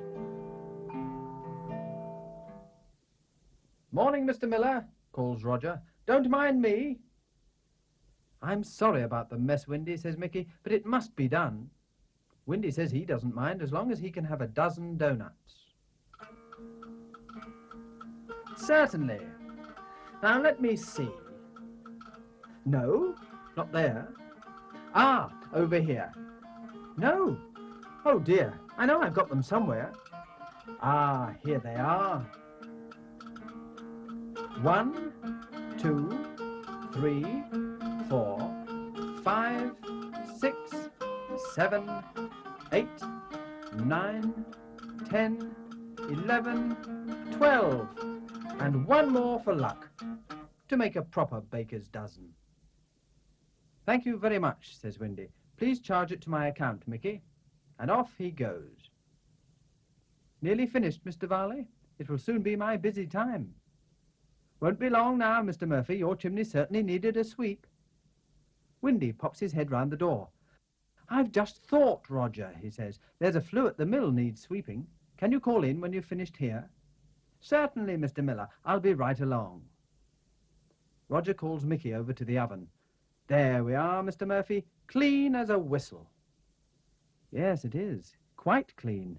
But oh dear me, what a mess on the floor. But Mickey is too kind to grumble about it. He tries to look pleased. Thank you very much, Mr. Varley, he says. It's a pleasure, Mr. Murphy. Good day. Now poor Mickey must clean up the mess before another customer calls. No such luck. 2 customers from Pippin Fort. It is Sergeant Major Grout's birthday today, and the soldiers want to give him a party. They want Mr. Murphy to make them a large iced cake. Yes, of course he can. He will see that it's delivered in good time. Good day. Now to clean up. Now let me see. I'll need a mop, a bucket, soap, and lots of hot water. Hello? What's happened? Oh dear, no water. Perhaps there's an airlock in my pipes. I'll have to go next door and get some water from Mr. Carraway. Hello, Mr. Murphy. Haven't you got any water either? Isn't it disgraceful? Disgraceful, cries Mrs. Dingle. Disgraceful, cries Dr. Mop. Disgraceful, cries Mrs. Hanneman. This has happened before. Now, when was it? Wait, I'll look it up in my diary. Here, Mr. Hazel, take baby a moment. Yes, 3 weeks ago, and 4 weeks before that. It was just when Mrs. Mop was refilling the goldfish pot.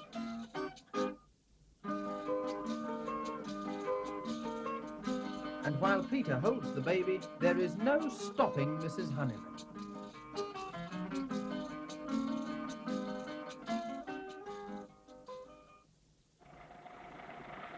Ah, at last it looks as if something is going to be done.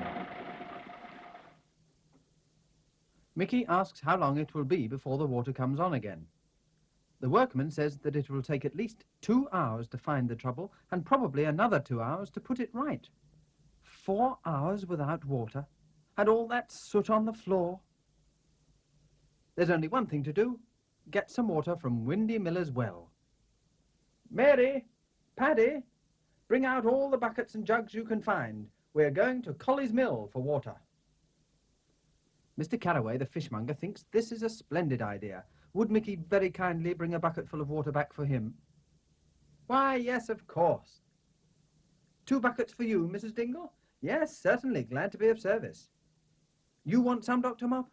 Very well. I'll be as quick as I can.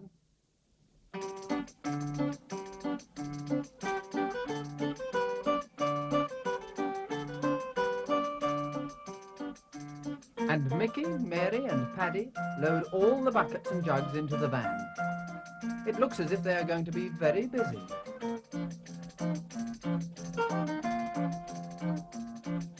Driving along in a baker's van, in a rackety-tackety baker's van.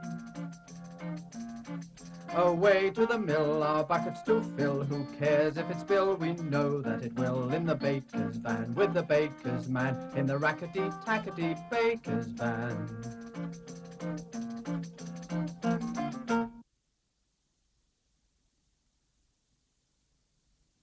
Hello, Mickey. What are you doing here? Says Windy. I thought that you would be busy catching up with your baking. I can't, Windy. There's no water in Camberwick Green. I've come to ask if you would let me have some from your well. Look, everybody else wants some too. Oh, my goodness, cries Windy.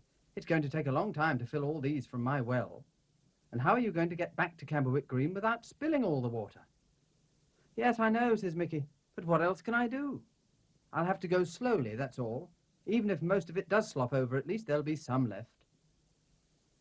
There we are, Mr. Miller. I've finished. Your stove won't smoke any more. Ah, says Windy, there is one thing we can do. Did you never hear that it's lucky to touch a sweep on the collar? Oh, dear. Another of Windy's odd ideas. Here's Farmer Jonathan Bell. He's brought Windy a sack of corn. Windy asks if the milk churns are full or empty. Empty, says Farmer Bell. May we borrow them for a day, please? We want to take some water to the people of Camberwick Green. Your churns will hold a lot and won't spill. Certainly, says Jonathan. Glad to be able to help. And they unload the churns.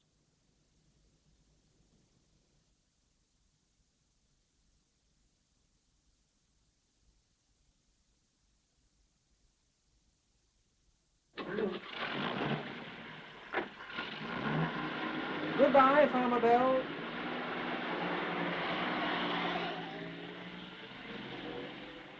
Now, says Windy, we have only one problem. How to fill the churns. It's going to take a very long time to do it with the well bucket. Very difficult. Paddy touches Roger's collar. He is quite ready to believe in old Windy's charms and magic. And after all, Farmer Bell did turn up with the churns just now.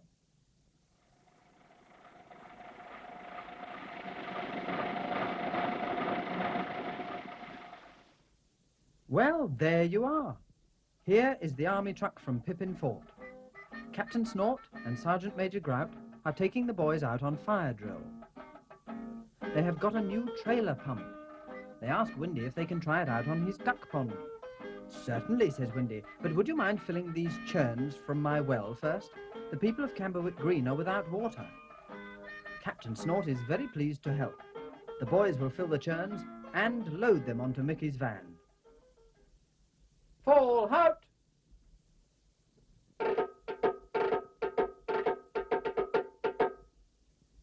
Man the pump!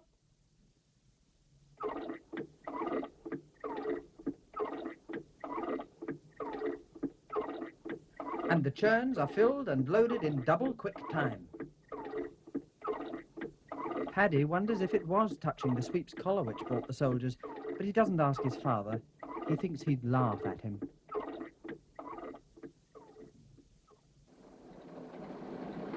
Mickey and the 2 children are on their way back with the churns full of water.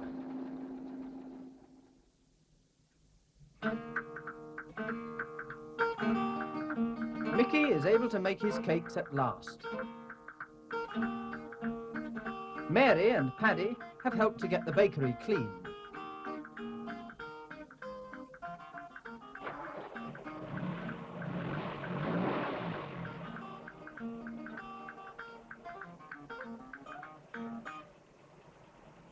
The workman's truck is leaving the green.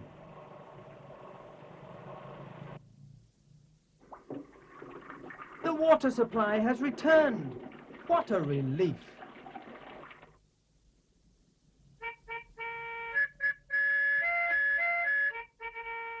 Time for the Sergeant Major's party.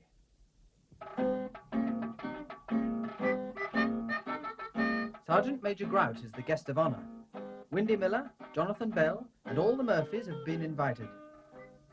On everybody's behalf, Captain Snort wishes the Sergeant Major a very happy birthday and hopes that he will like this. A special surprise for him.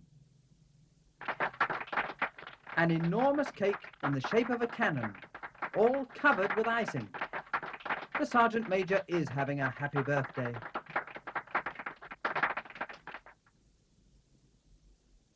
Hello, Roger. Did you enjoy the party? Did you wish the Sergeant Major good luck? It must be nice being a sweep. It must be nice to bring good luck. People are pleased to see you. That is, if you don't make too much mess. Goodbye, Roger.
Here is a box, a musical box, wound up and ready to play.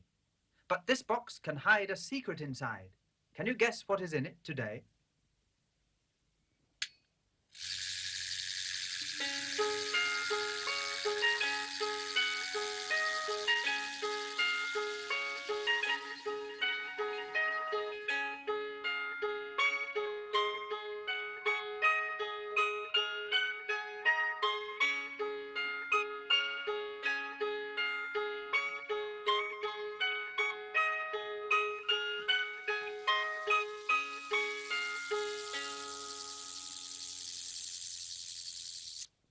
Why, it's P.C. McGarry. Hello, Mr. McGarry. Everything in order? Nothing special to report? Good. Are you going to Camberwick Green on your motorcycle? May we come with you?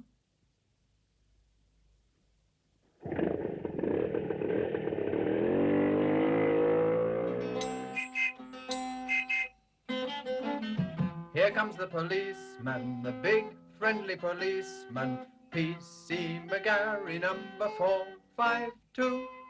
Lost dogs, thick fogs, or don't know what to do.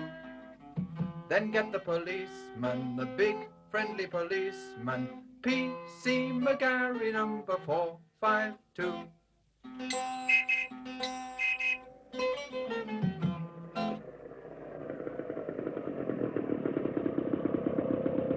Mr. McGarry is calling at Crockett's garage for petrol. Mr. Crockett shows him a car which he has just repaired.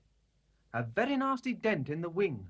Mr. Dagenham did it, avoiding little Tom Ranger, who ran into the road after his ball. It could have been a terrible accident.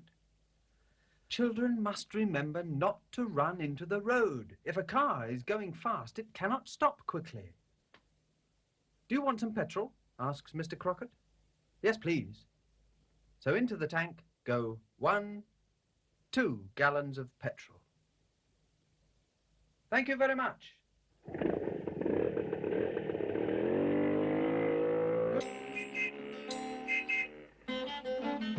Here comes the policeman, the big friendly policeman. P.C. McGarry, number 452.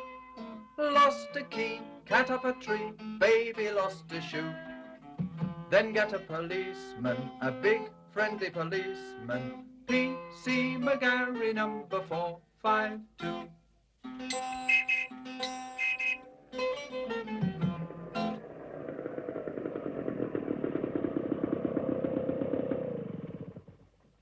Mr. McGarry has called at the post office, which is of great interest to Mrs. Honeyman. Is Mrs. Dingle in some sort of trouble? Has there been a robbery? Has she lost all the stamps? No. He's just come to remind Mrs. Dingle that Packet the puppy is old enough to need a dog license. She must make one out for him immediately. Mrs. Honeyman waits for him to go.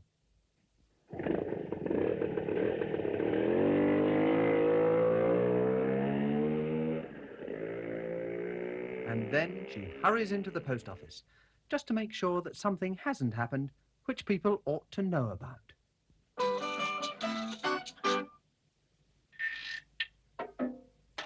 Here at Colley's Mill, Windy Miller is hard at work.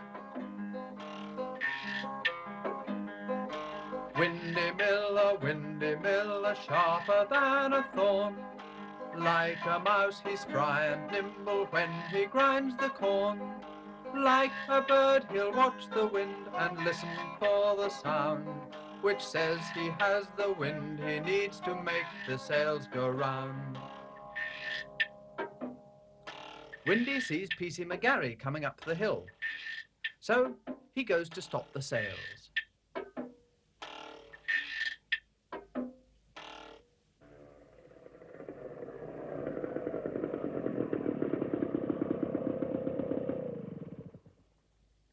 He greets the policeman, who gets out his notebook.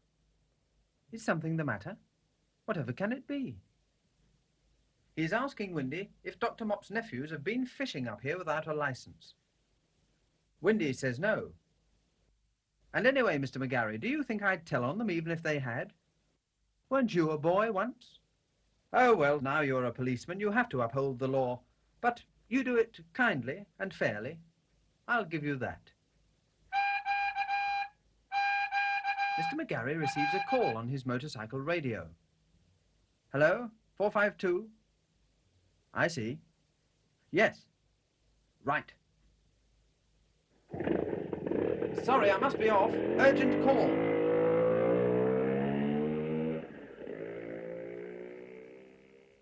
Well, I wonder what all that is about.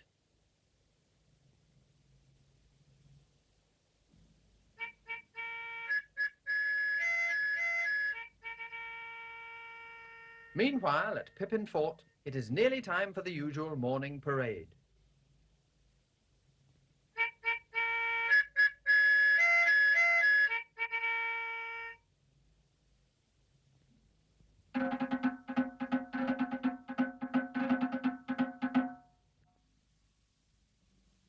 Sergeant Major Grout takes a deep breath and orders, "Attention!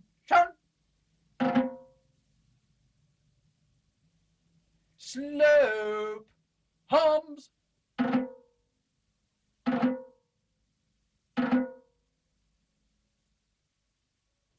Order! Hums!"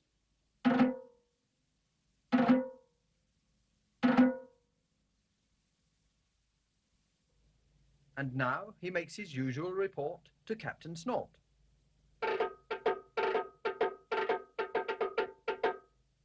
The men are ready for inspection, sir.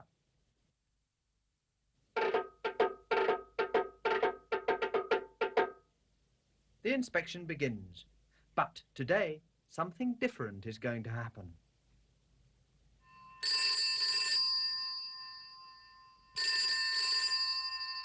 Pippin Fort receives a special emergency call.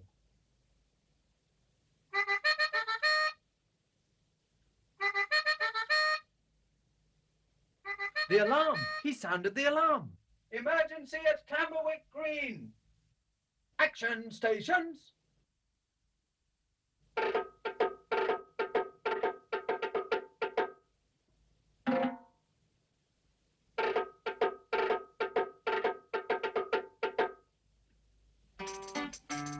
And off they go!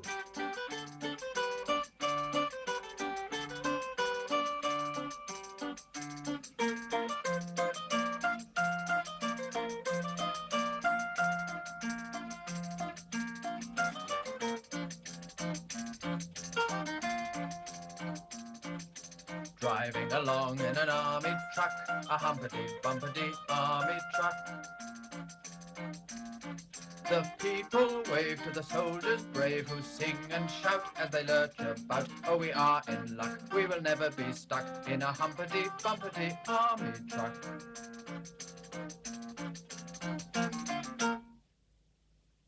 The truck arrives at Camberwick Green and the boys prepare for action. But what action?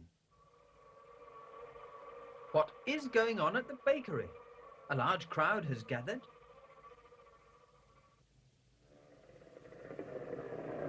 Ah, here's P.C. McGarry. He'll sort things out. He's being given all the details, particularly by Mrs. Honeyman. He writes it all down. I sent for the soldiers, says Mickey. You see, I've got bees by the bakery. Bees! So that's it. A swarm has settled in the tree by the bakery door. It's my busiest time. People want to buy bread and cakes, and they daren't come near the shop. Would your boys help me to get an emergency shop going? Captain Snort agrees and goes to get the soldiers. P.C. McGarry asks Mr. Carraway if he may borrow his phone.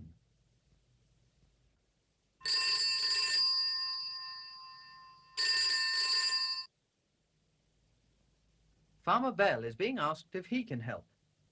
Bees? Bees? Oh, I'm afraid bees are not in my line. Why not try Windy Miller? He knows about bees. Of course. Why didn't I think of that before? But Windy hasn't got a phone. Would you please get Windy Miller in your van? Yes, good idea. And off he goes. Now all is bustle and excitement. Two of the soldiers put a barrier around the bakery to keep people away. Mrs. Honeyman tells Peter the postman that it was she who first saw the bees. Sergeant Major Grout puts up a tent. This will become Mr. Murphy's temporary shop. Mrs. Murphy watches the bread and cakes being taken out by the back door. Dr. Mott is ready to treat any stings. And P.C. McGarry has the situation well under control.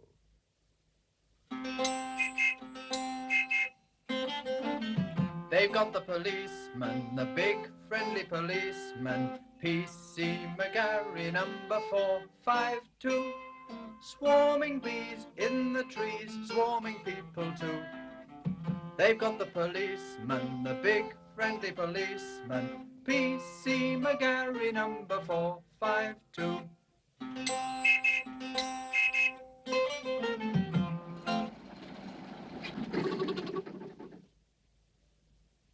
It's no good. We can't find him.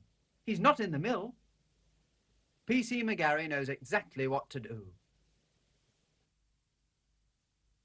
Calling all stations, calling all stations. Please find Windy Miller.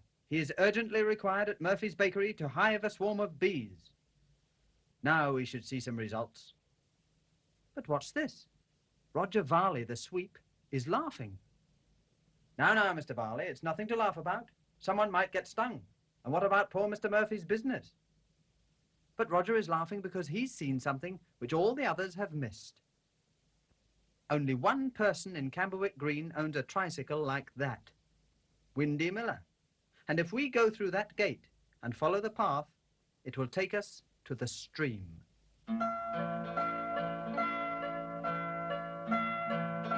And it's here that Windy loves to fish. Windy, we need your help, urgently. Shh! Oh, what a beauty! But Windy, you must come immediately. And Mr. McGarry tells Windy all about the bees in the bakery.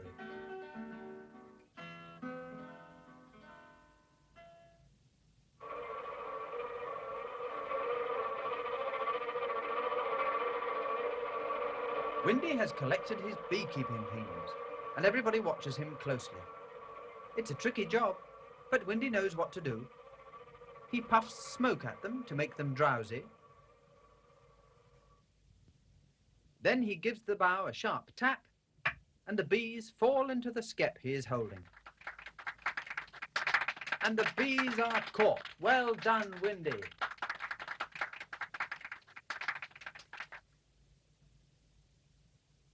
Hello, Mr. McGarry. That was exciting, wasn't it? Did Windy Miller keep the bees? And the bakery got back to normal? I hear that the boys at the end of the village were fighting over a cricket bat. Oh dear, another job for the police. Goodbye, Mr. McGarry.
Here is a box, a musical box, wound up and ready to play.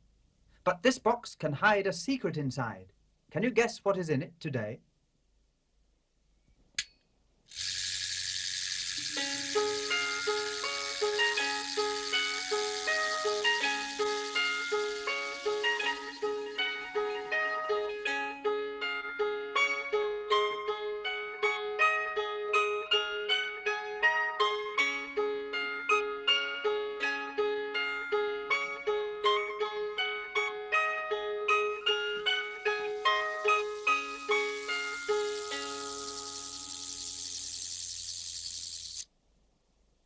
It's Mr. Dagenham the salesman. Hello, Mr. Dagenham. How's business? Good. What are you selling now? Vacuum cleaners? Cookers? Television sets? Radios? Cars? Bungalows? Brushes? Bicycles? Phew, well, you know what they say. Mr. Dagenham can sell you anything.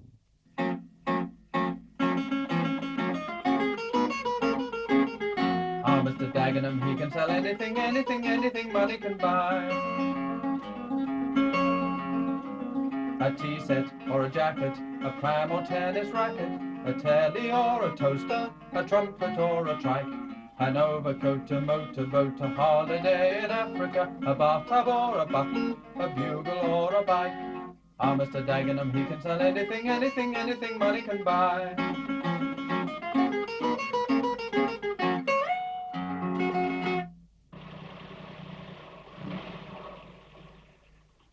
Farmer Jonathan Bell is very pleased to see Mr. Dagenham. The truck he sold him is working beautifully, and so is the electric milker and the tractor and the forklift loader. Look, just see how quickly it can load a truck.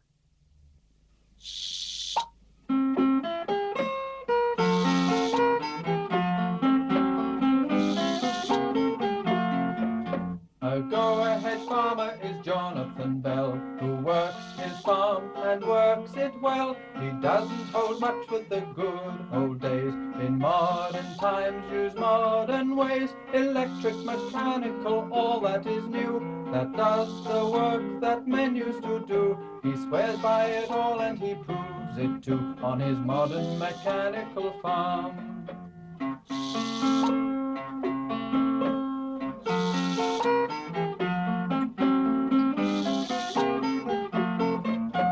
There we are, says Jonathan, all loaded up.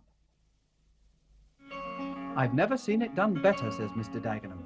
And by the way, I've something else I'd like you to see.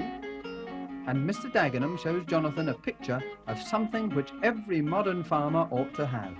Something really useful and really expensive.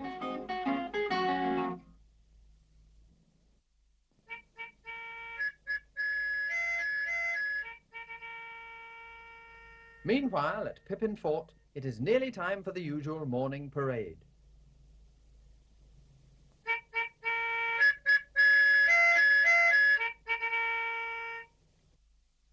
Fall in.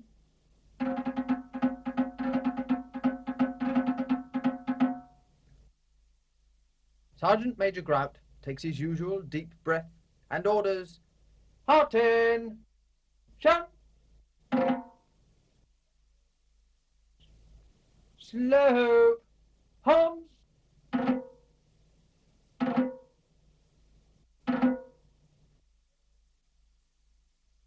Order! Hums!"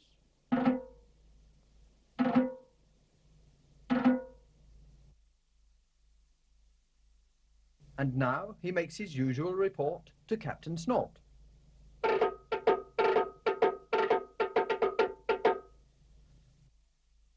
The men are ready for inspection.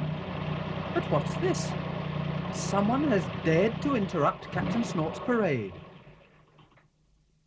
Someone is actually going to speak to the captain and try to sell him something. But Captain Snort is not an easy customer. He's being offered a free table lamp. Ah, that's better. Now Mr. Dagenham is really getting down to business. This is going to be a very long parade.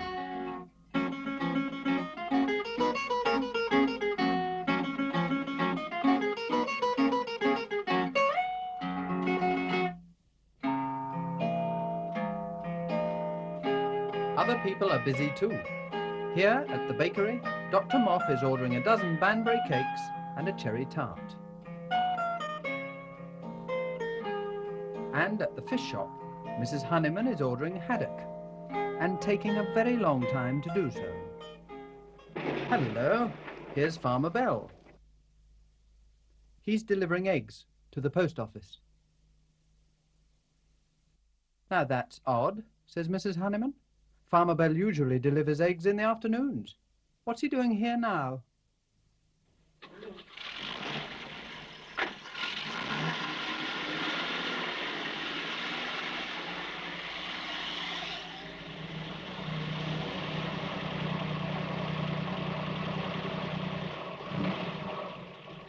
And what is Captain Snort doing in Mr. Dagenham's car? That's odd, too.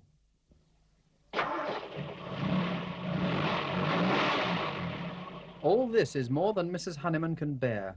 She says goodbye to Mr. Carraway and hurries to the post office.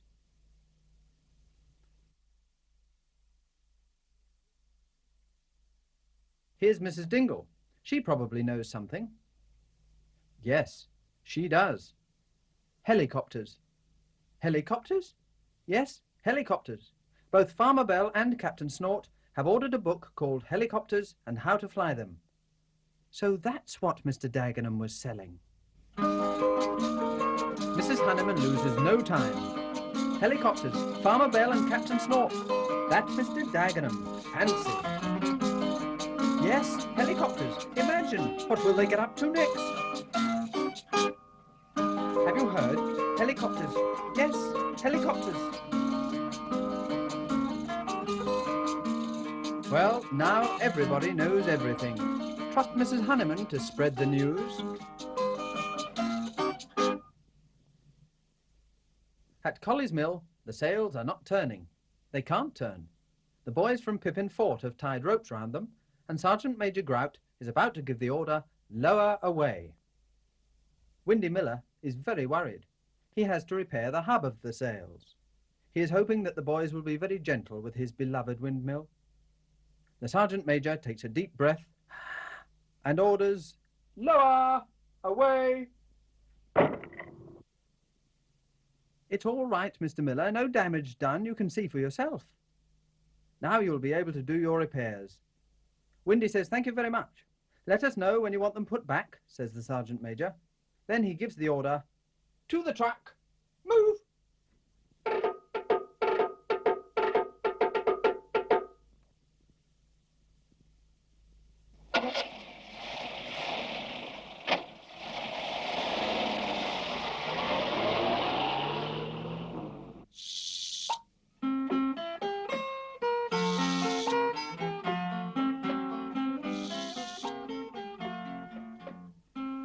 Mary and Paddy Murphy have come to play on the farm. They're with Farmer Bell, and they are waiting for Mr. Dagenham. He is coming by helicopter. He's going to show Farmer Bell what it can do.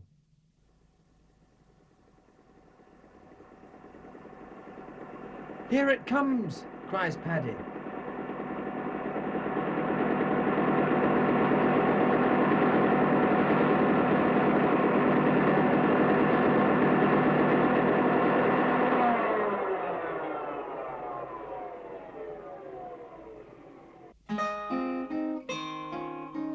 Well, here it is, Farmer Bell. I'm sure that a machine like this would be extremely useful to a modern farmer like you. You can travel in it, spray your crops with it, lift things with it, and you can even go for joyrides in it. Come on, children. And in they get. Mary and Paddy are very excited. They've never flown before.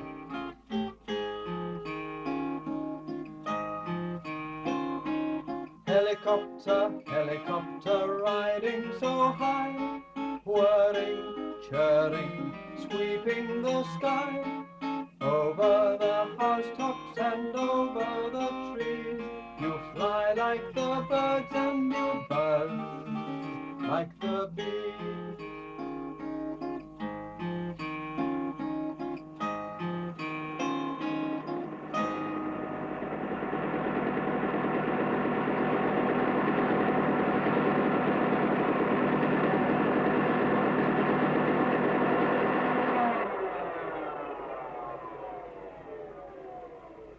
A surprise visit to Windy Miller. Mr. Dagenham asks jokingly if he would like to buy a helicopter. He could use it for carrying sacks. Windy says, no, thank you very much. I'm keeping my feet on the ground. Here's Captain Snort. He's come to ask Windy if his boys did their job all right. Mr. Dagenham is pleased to see him. Now he can show off his helicopter to both Farmer Bell and Captain Snort. He asks Windy if his sails are nearly ready to go back on the mill. Windy says yes, in 2 hours' time. Good, says Mr. Dagenham. I will then show you how they can be put back by helicopter. Poor Windy. It's a very kind offer, but he's not sure that he likes the idea. But it's true that Captain Snort's soldier boys were rather clumsy. All right, just this once, but you be careful with my sails. Mr. Dagenham can sell you anything.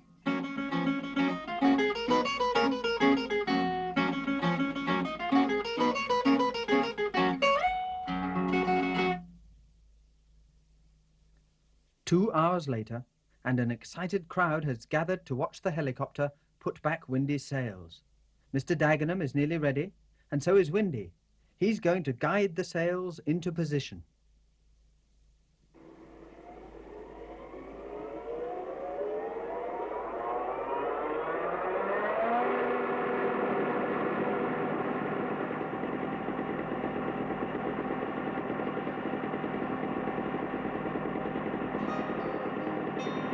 He's done it!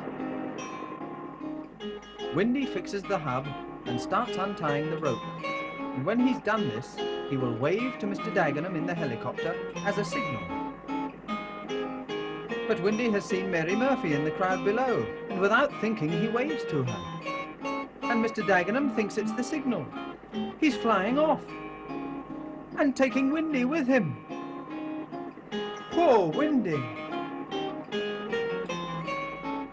But Mr. Dagenham soon realizes what has happened, and he lowers Windy gently to the ground. Mr. Dagenham is very sorry. He hopes Windy isn't hurt. But Windy sees the funny side of things and starts to laugh. And so do the others.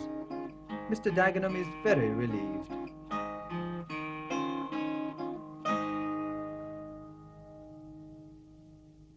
Hello, Mr. Dagenham.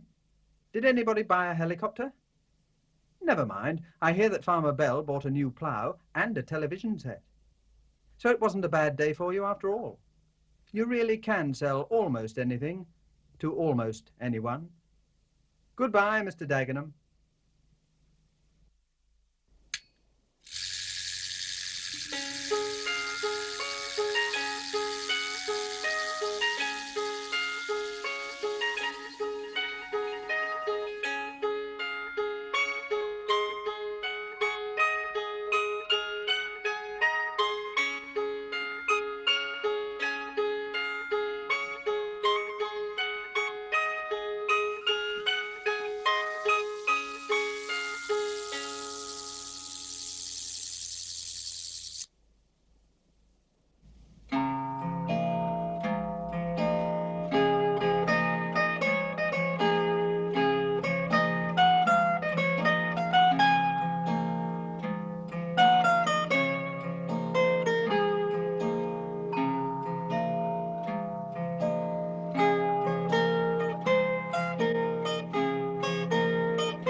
Here is a box, a musical box, wound up and ready to play.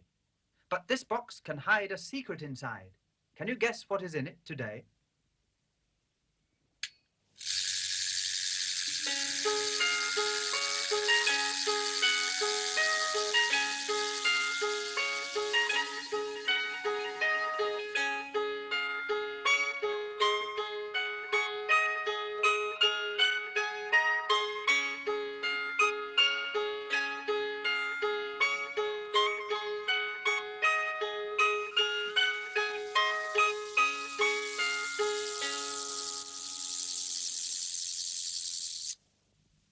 It's Mr. Carraway.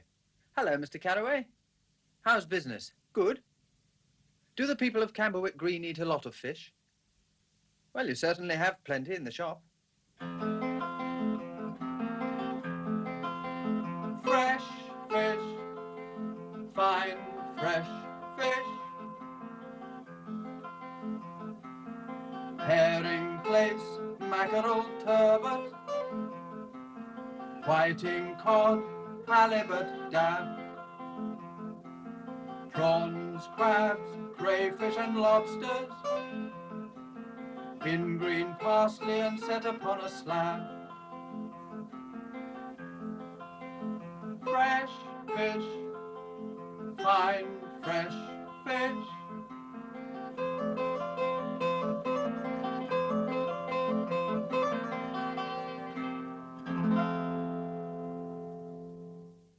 Roger Varley, the sweep, has bought a nice piece of haddock. And here's another customer, Dr. Mop. He would like some salmon. Certainly, Doctor. 3/4 pound. I'll deliver it this evening. Good day to you, Doctor. Well, that's that. It's early closing day and time to shut up shop. Any more likely customers before I close the shutters? No. Mrs. Dingle is getting ready to close the post office. And Mr. Murphy is making sure that no one has a last-minute cake to buy. Good. Down come the shutters, then. Hold on, Mr. Carraway. Here's a customer, Mrs. Honeyman. She wants some place for baby. Baby's as keen as a cat on fish, not like some that I know of, why some can't touch it. Come out in a rash only to look at it. Why, my nephew heard. And poor Mr. Carraway has to listen and listen.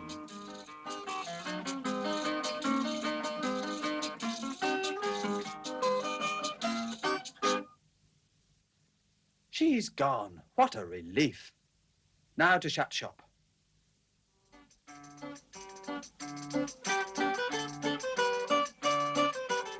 Mr. Carraway is driving his van to Colley's Mill to see his old friend Windy Miller. He's enjoying the fresh country air. He gets rather tired of the smell of fish.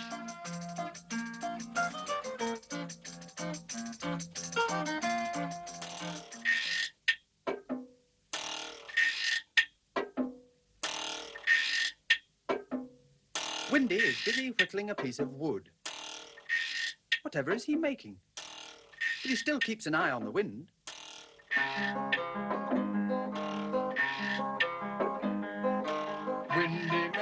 Windy Miller, sharper than a thorn. Like a mouse he's spry and nimble when he grinds the corn. Like a bird he'll watch the wind and listen for the sound, which says he has the wind he needs to make the sails go round.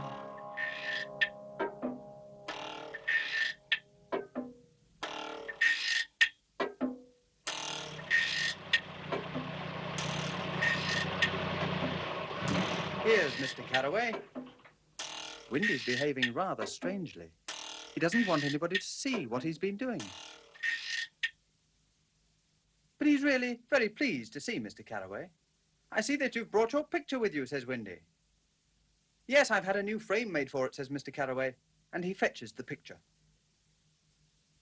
There she is, he says, the finest steamship that ever sailed the seas, the Northern Prince. It's a lovely picture, says Windy. I haven't seen it for such a long time. I'll put it down here, says Mr. Carraway. Then, if you can spare a moment, I'll tell you a story about my great-grandfather.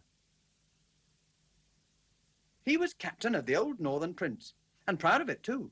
Did I ever tell you of the time she sailed to Jamaica with a cargo of sewing machines? Windy pretends that he hasn't heard the story before. He wouldn't miss this for anything. She left England 87 years ago with 100 passengers and 120 crates of sewing machines. And Mr. Carraway tells his story. No one can tell a sea story better than Mr. Carraway.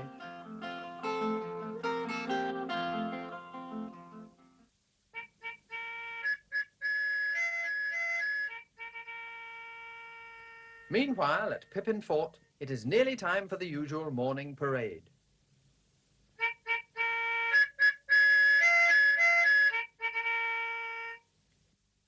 Fall in.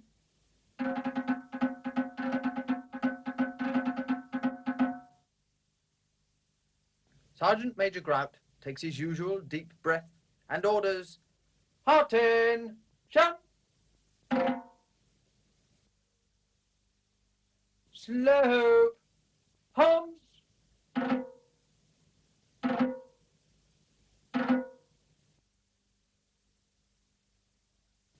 Dr. Holmes.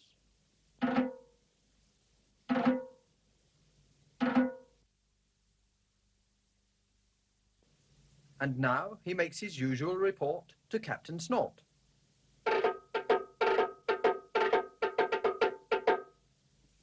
He reports that the men are ready to attend geography class. Carry on, Sergeant Major.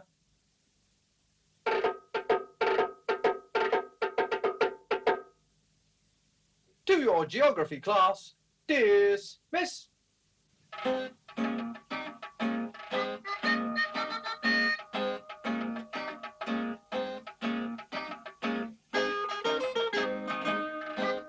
And the Sergeant Major starts his lesson. Captain Snort watches the class. The boys are not interested.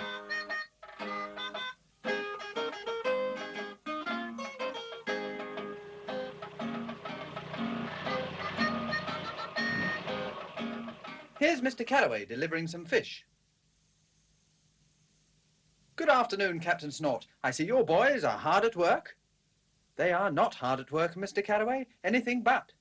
Sergeant Major Grout can do many things and do them well, but he cannot teach geography, and I can't either. Well, Captain, says Mr. Carraway, I've got an idea.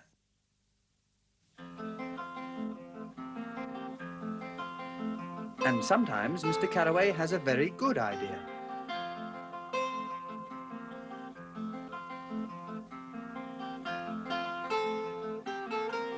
Captain Snort tells the boys that he has a special treat for them. Mr. Carraway is going to talk about his great-grandfather and life on the high seas.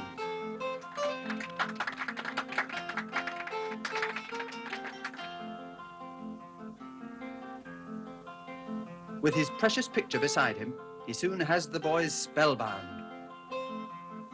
There is no fidgeting now. Mr. Carraway is a born teacher.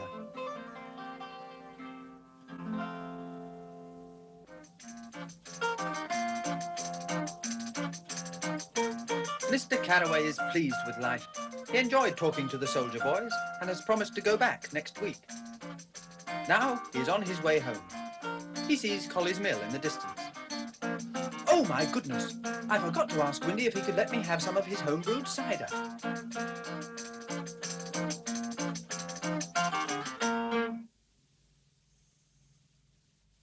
Now, where is Windy?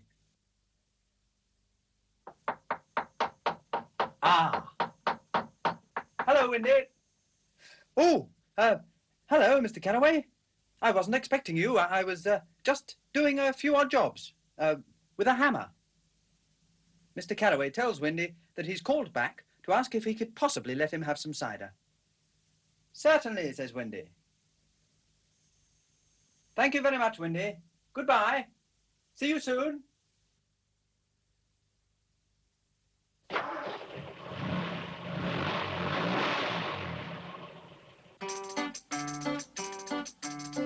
Windy was behaving in a very strange way, thinks Mr. Carraway. He was obviously making something very special and secret in his granary.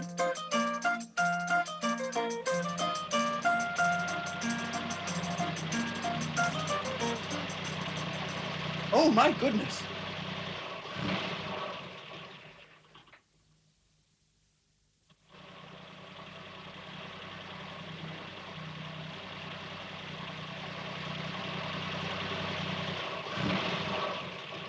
Here's Mr. Crockett in his breakdown van.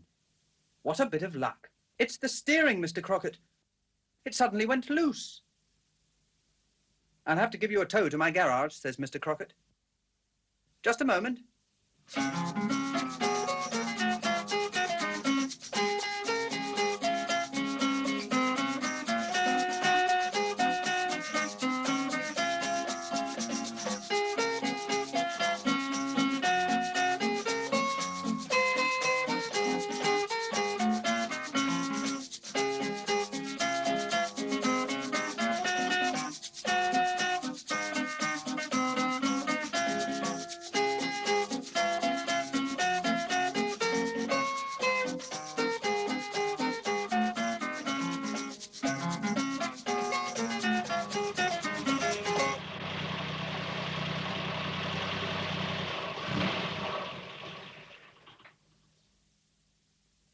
Well, she'll take some time to fix. I'll ring you when she's ready.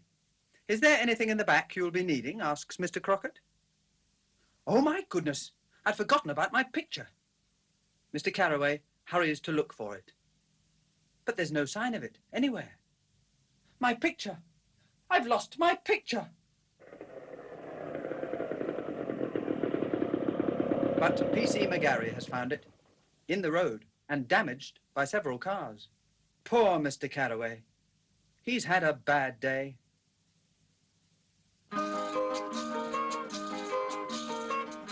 But he isn't sad for long. Here is Mrs. Honeyman exchanging gossip with Mrs. Dingle at the post office. It is 2 days later. Now she must buy her fish. She hurries across to Mr. Carraway's shop. But Mr. Carraway is still thinking about his broken picture. He doesn't even notice that Mrs. Honeyman has stopped talking and that several people have come over to his shop. Mr. Carraway, says Captain Snort, on behalf of the people of Camberwick Green, I would like to say how sorry we are that your picture has been broken, and we would like you to accept this. A model of the Northern Prince, made by Windy Miller. So that's what Windy was making. Oh, thank you very much. It's lovely, says Mr. Carraway, and he smiles for the first time in 2 days. We were going to give it to you for your birthday, says Windy, but we thought that you'd better have it now. 3 cheers for Mr. Carraway. Hip, hip, hooray! Hip, hip, hooray! Hip, hip, hooray!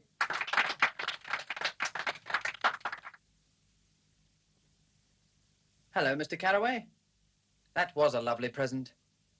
And I hear that your picture has been mended as well. Did the repairers make a good job of it? So now you take the picture and the model with you when you give the soldier boys their geography lessons. And they like it twice as much? Goodbye, Mr. Carraway.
Here is a box, a musical box, wound up and ready to play.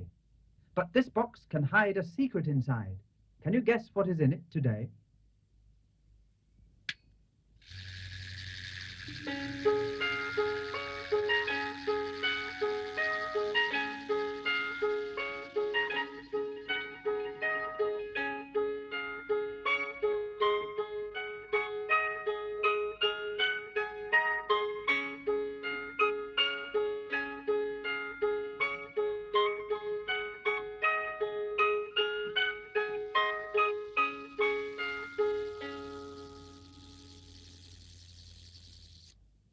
It's Mickey Murphy, the baker.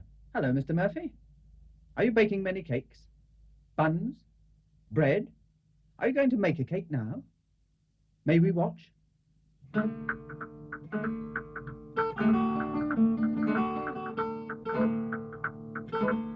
Mr. Murphy is a master baker, pudding, pie and pastry maker, biscuits, buns or birthday cakes. Everything is marvellous that Murphy makes.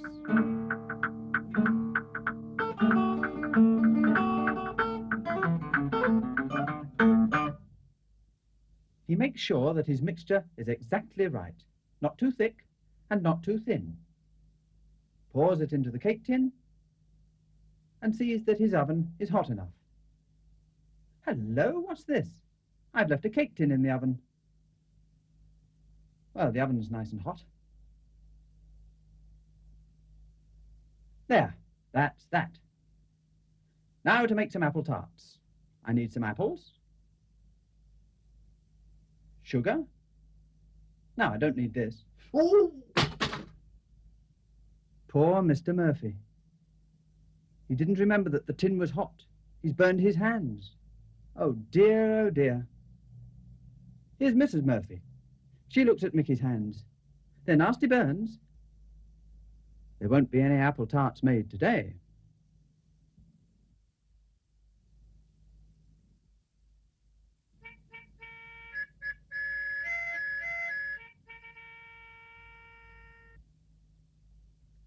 Here, at Pippin Fort, everybody is fighting fit.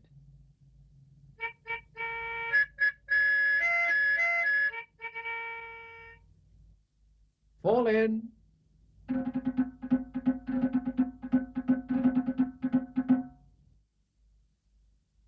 Sergeant Major Grout takes his usual deep breath and orders, "Attention! Slow! Hums!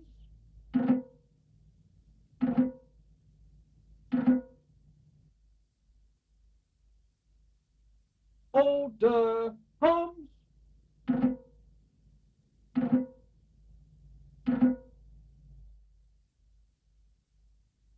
And now he makes his usual report to Captain Snort.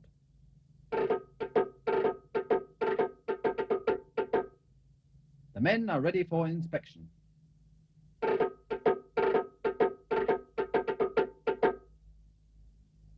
The inspection begins.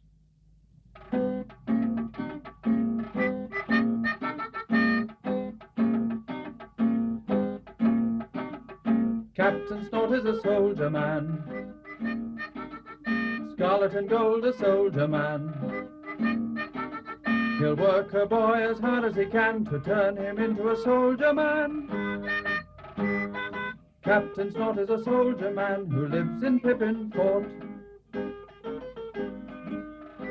Private Higgins is the smartest boy on parade.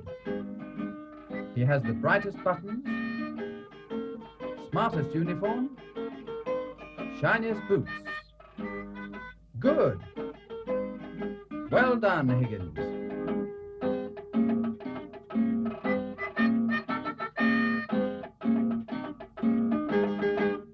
Company, left, turn. Lumley. Right, turn.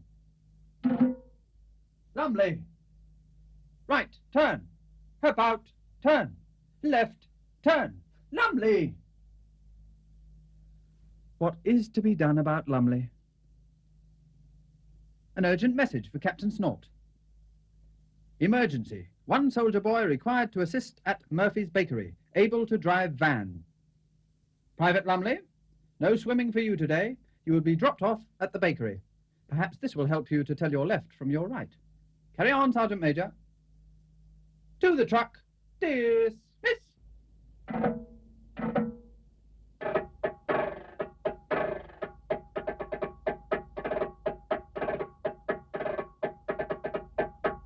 Every Tuesday, after parade, the boys go to the swimming pool. It's their favourite sport.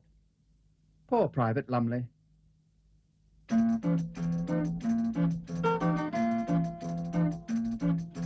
Right. driving along in an army truck, in a humpety-bumpety army truck. Away to the pool so deep, so cool, to swim and shout as we splash about. Oh, we are in luck, we will never be stuck in our humpety-bumpety army truck.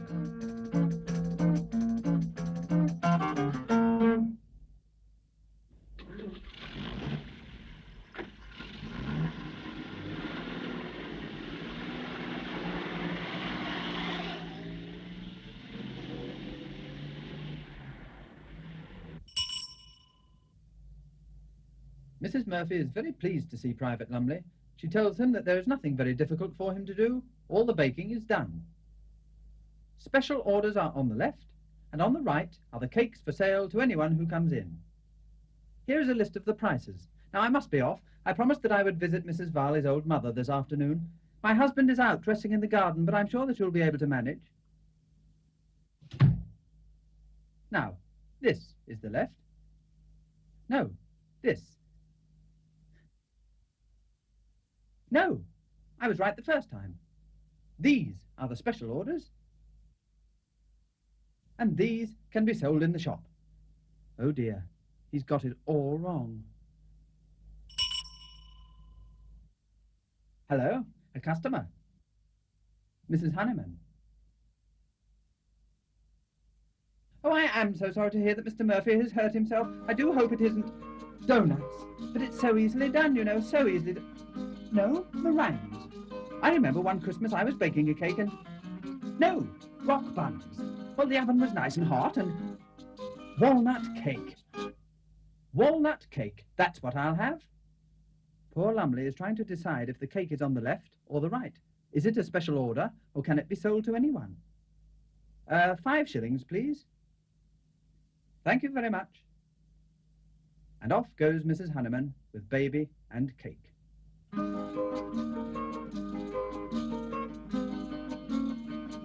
She meets Peter Hazel, the postman. She is talking about the weather, the cost of meat, and Mr. Murphy's walnut cake.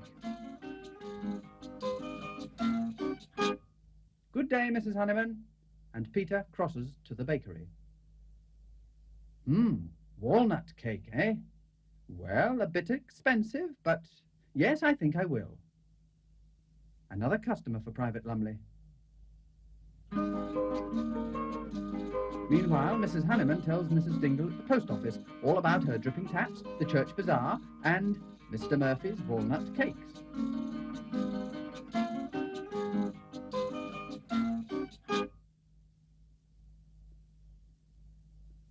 Another walnut cake bought. And another about to be bought. And another. And another. And it looks as if Dr. Mott will soon be visiting the bakery. Mrs. Honeyman never does things by halves.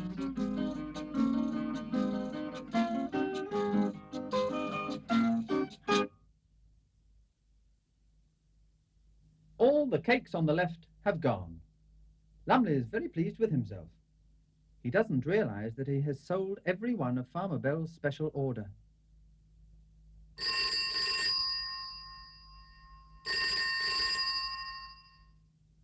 Hello, Murphy's Bakery? Hello, Farmer Bell here. I've just phoned to remind you about my special order, 6 walnut cakes. I'm giving a party for my farm hands, and I always give them walnut cake. It's their favourite, and they come to expect it. I must have them by 4:30. Ah, yes, special order on the left.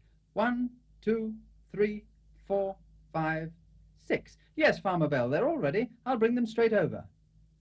But, oh dear, those boxes are on the right, not on the left.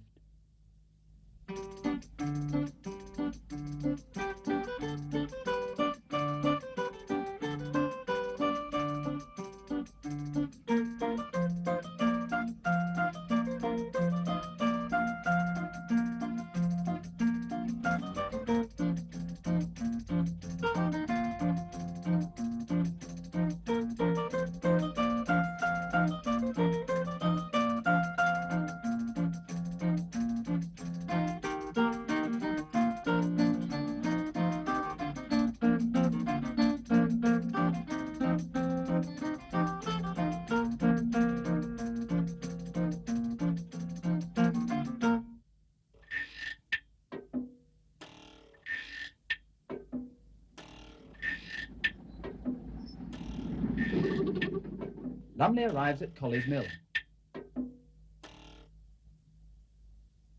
Here's Windy Miller.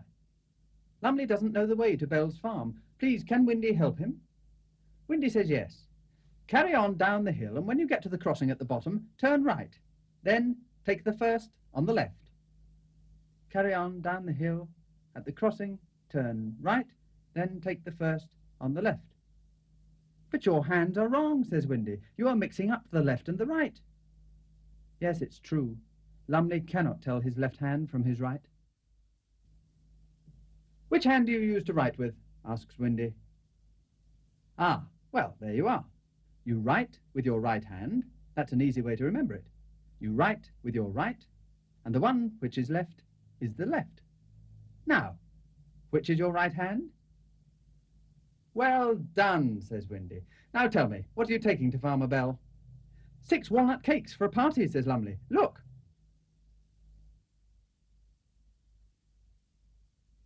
Chocolate cake, says Windy.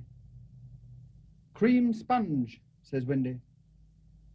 Poor Lumley suddenly realizes what he has done. He has sold the special order to the shop customers, and there are no walnut cakes for Farmer Bell's party. What can he do? Come on, says Windy. I'll show you. This way. This is my cookhouse. Everything you need is here. Cake tins, flour, eggs, milk, sugar, walnuts, butter, and a hot oven. And if you're not sure how to make walnut cakes, it's in here. Page 64. Let me know if you're in trouble. Good luck. Lumley looks at the cookery book and the oven and everything else. Oh, well, there's only one thing to do. Have a try.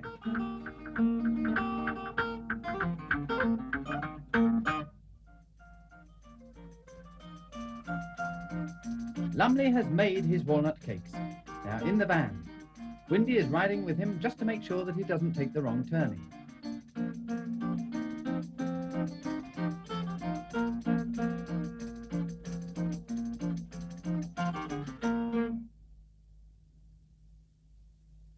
Hello, Windy. Hello, Lumley. Well done. You're right on time. Have you brought my cakes? Yes, Farmer Bell, here they are. Ah, yes. Beautiful. No one can make a walnut cake better than Mr. Murphy. Windy and Lumley look at each other, but they don't say anything. Perhaps Lumley's cakes will taste even better than Mr. Murphy's. Who knows? Thank you very much. Goodbye. Lumley thanks Windy for all his help, and then they head for home.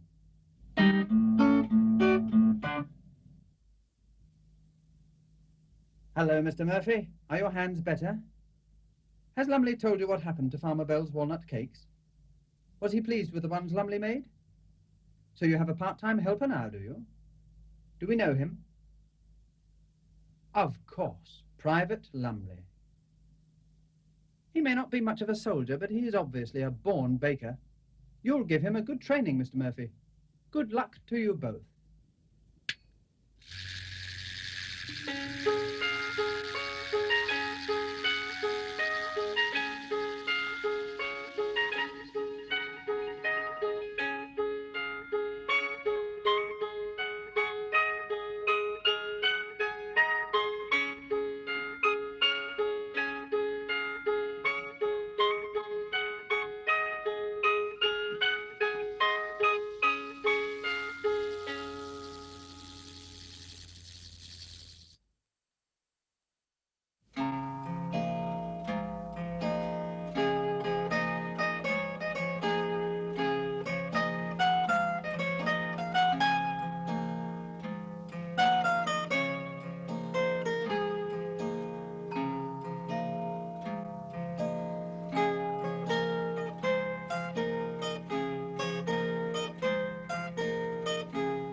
Here is a box, a musical box, wound up and ready to play. But this box can hide a secret inside. Can you guess what is in it today?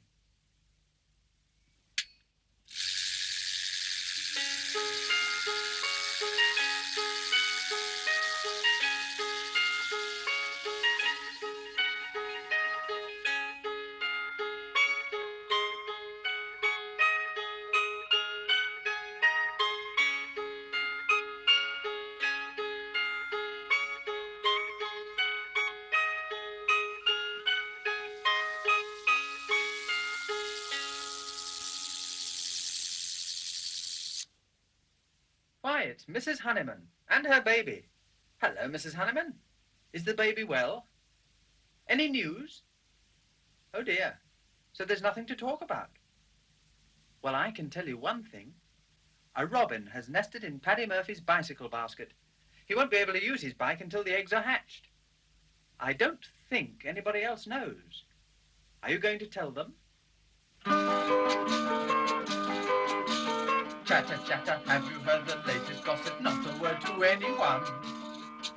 But do you know that natter, natter, well, my dear, you could have knocked me over with a feather. I was shocked. Ah, good morning, Mrs. Honeyman. What can I do for you? I want a cottage loaf and 6 jam puffs, says Mrs. Honeyman. And by the way, I've heard of the robin's nest in Paddy's bicycle basket. Now, when I was a girl... And Mrs. Honeyman chatters and chatters. Poor Mr. Murphy is longing to get on with his work, and finally he manages to interrupt her. Well, there is your loaf and the puffs, Mrs. Honeyman, and I'll tell Paddy to be very careful with the nest. Good day to you. And he shows her to the door.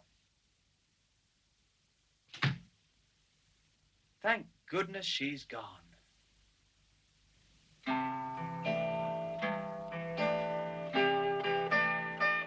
For the moment, Camberwick Green is peaceful.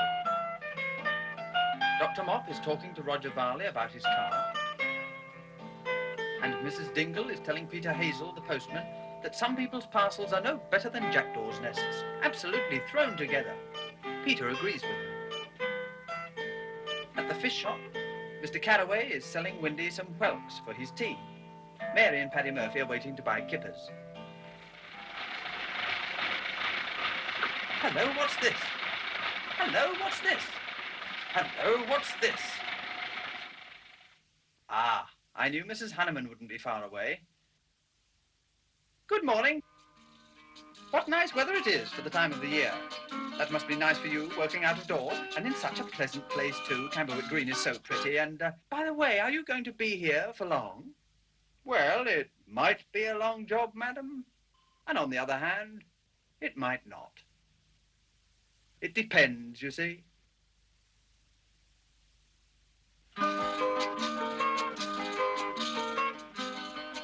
Mrs. Honeyman makes her first report. Might be a long job, that's what he says. No, he wouldn't tell me what the job is. Must be a secret. What could it be? Some sort of secret work. Might take a long time. Yes.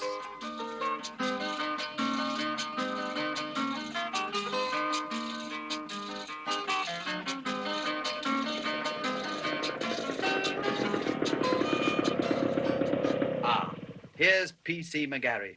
He ought to be able to find out. They all tell him what they think he should do. But Mr. McGarry will not be hurried. He will make enquiries during the course of his duty and will then take any necessary action.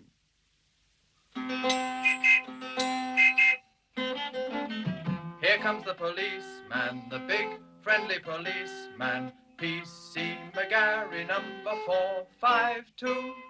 Workmen seen on the green, what are they going to do? They'll tell the policeman, the big friendly policeman. P.C. McGarry, number 452.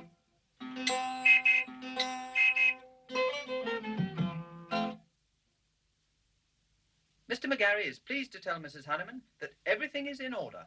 The men have official permission to put up barriers in Camberwick Green and to dig holes. Dig holes for what? Asks Mrs. Honeyman. Ah, says Mr. McGarry, it is not my duty to enquire what the holes are for, but as far as the law is concerned, they have the necessary permission to dig holes. Good day.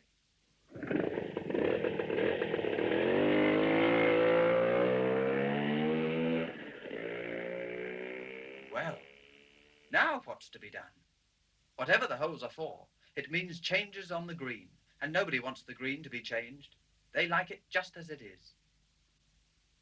Dr. Mop assumes command of the situation. He will go at once to Pippin Fort and discuss the matter with Captain Snort. In the meantime, Mrs. Honeyman will see if she can find out any more from the workmen. And off he goes.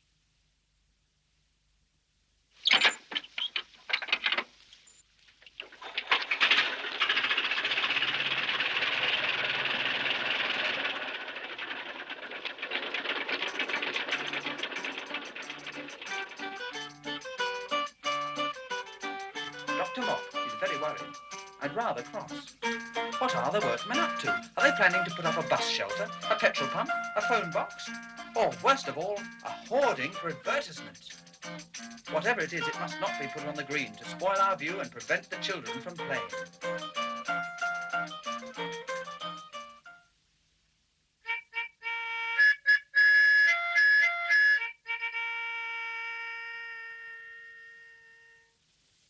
Meanwhile, at Pippin Fort, they are getting ready for parade.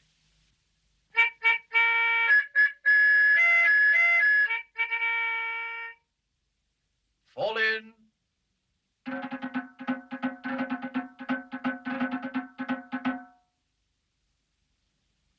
Sergeant Major Grout takes a deep breath and orders, "Attention!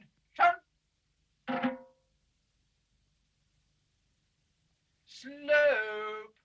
Hums!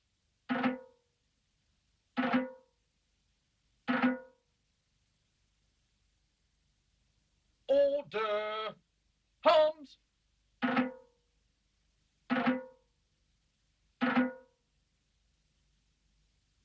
And the Sergeant Major marches across to Captain Snort, who runs the academy.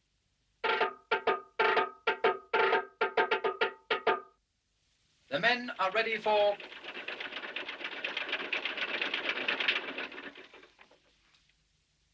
Hold everything.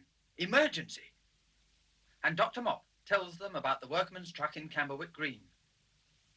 Action! Stations!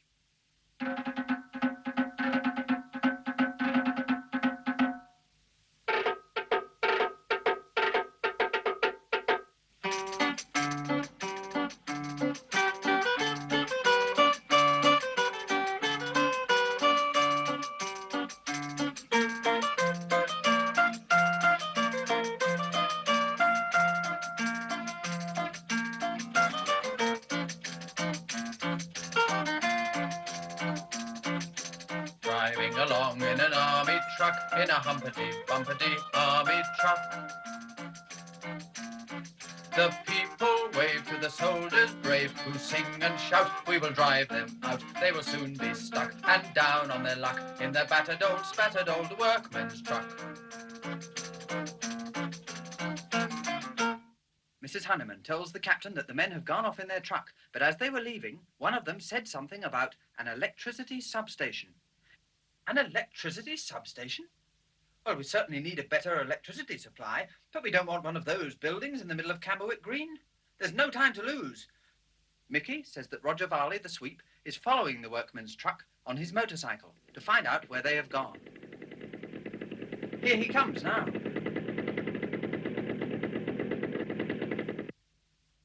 Roger shows them on a map. He has marked the exact position where the workman's truck went. Just here. Good, says Captain Snort. Now, what we will do is this. I will set up headquarters in the post office.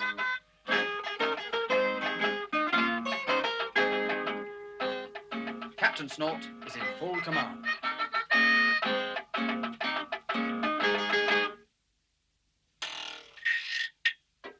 Now everybody knows exactly what to do. Windy has returned to his mill. The sails are turning, but no corn is being ground. Windy is busy watching for the workman's truck on its return to Camberwick Green.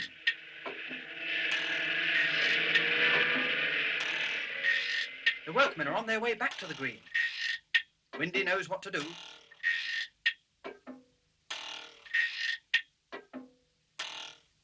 he stops the windmill sails. The sentry at Pippin Fort sees the sails stop and makes a telephone call. Hello, Farmer Bell. The truck has just passed Collie's Mill. Windy Miller has just given the signal. Good, thank you.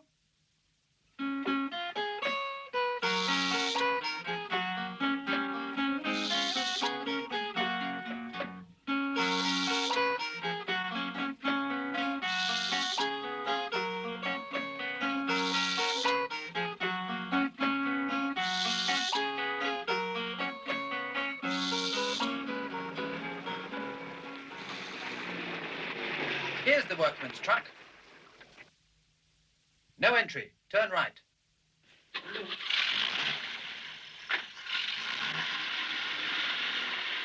And off goes the truck down a narrow road.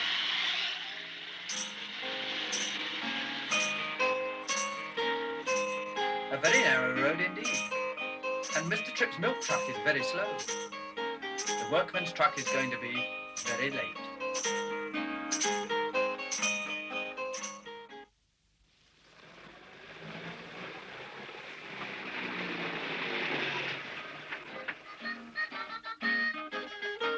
Farmer Bell reports to Captain Snork that everything is going well. The truck will be arriving at the green very shortly. Carry on, Sergeant Major. To your positions. Move!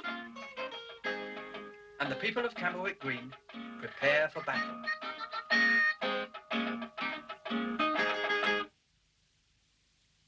Everybody is listening for the truck. Here it comes.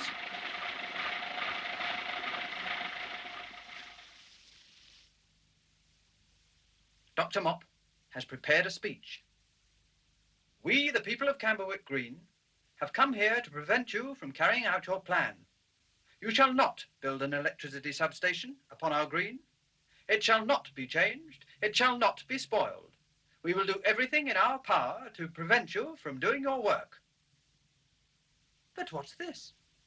The foreman is laughing. Electricity substation, he says? Nonsense. All we are doing is putting in a new drain. Whoever said we were building a substation? Who indeed? The doctor looks for Mrs. Honeyman. It was she who started this rumour. It is she who should apologise to the workmen for the trouble they have had.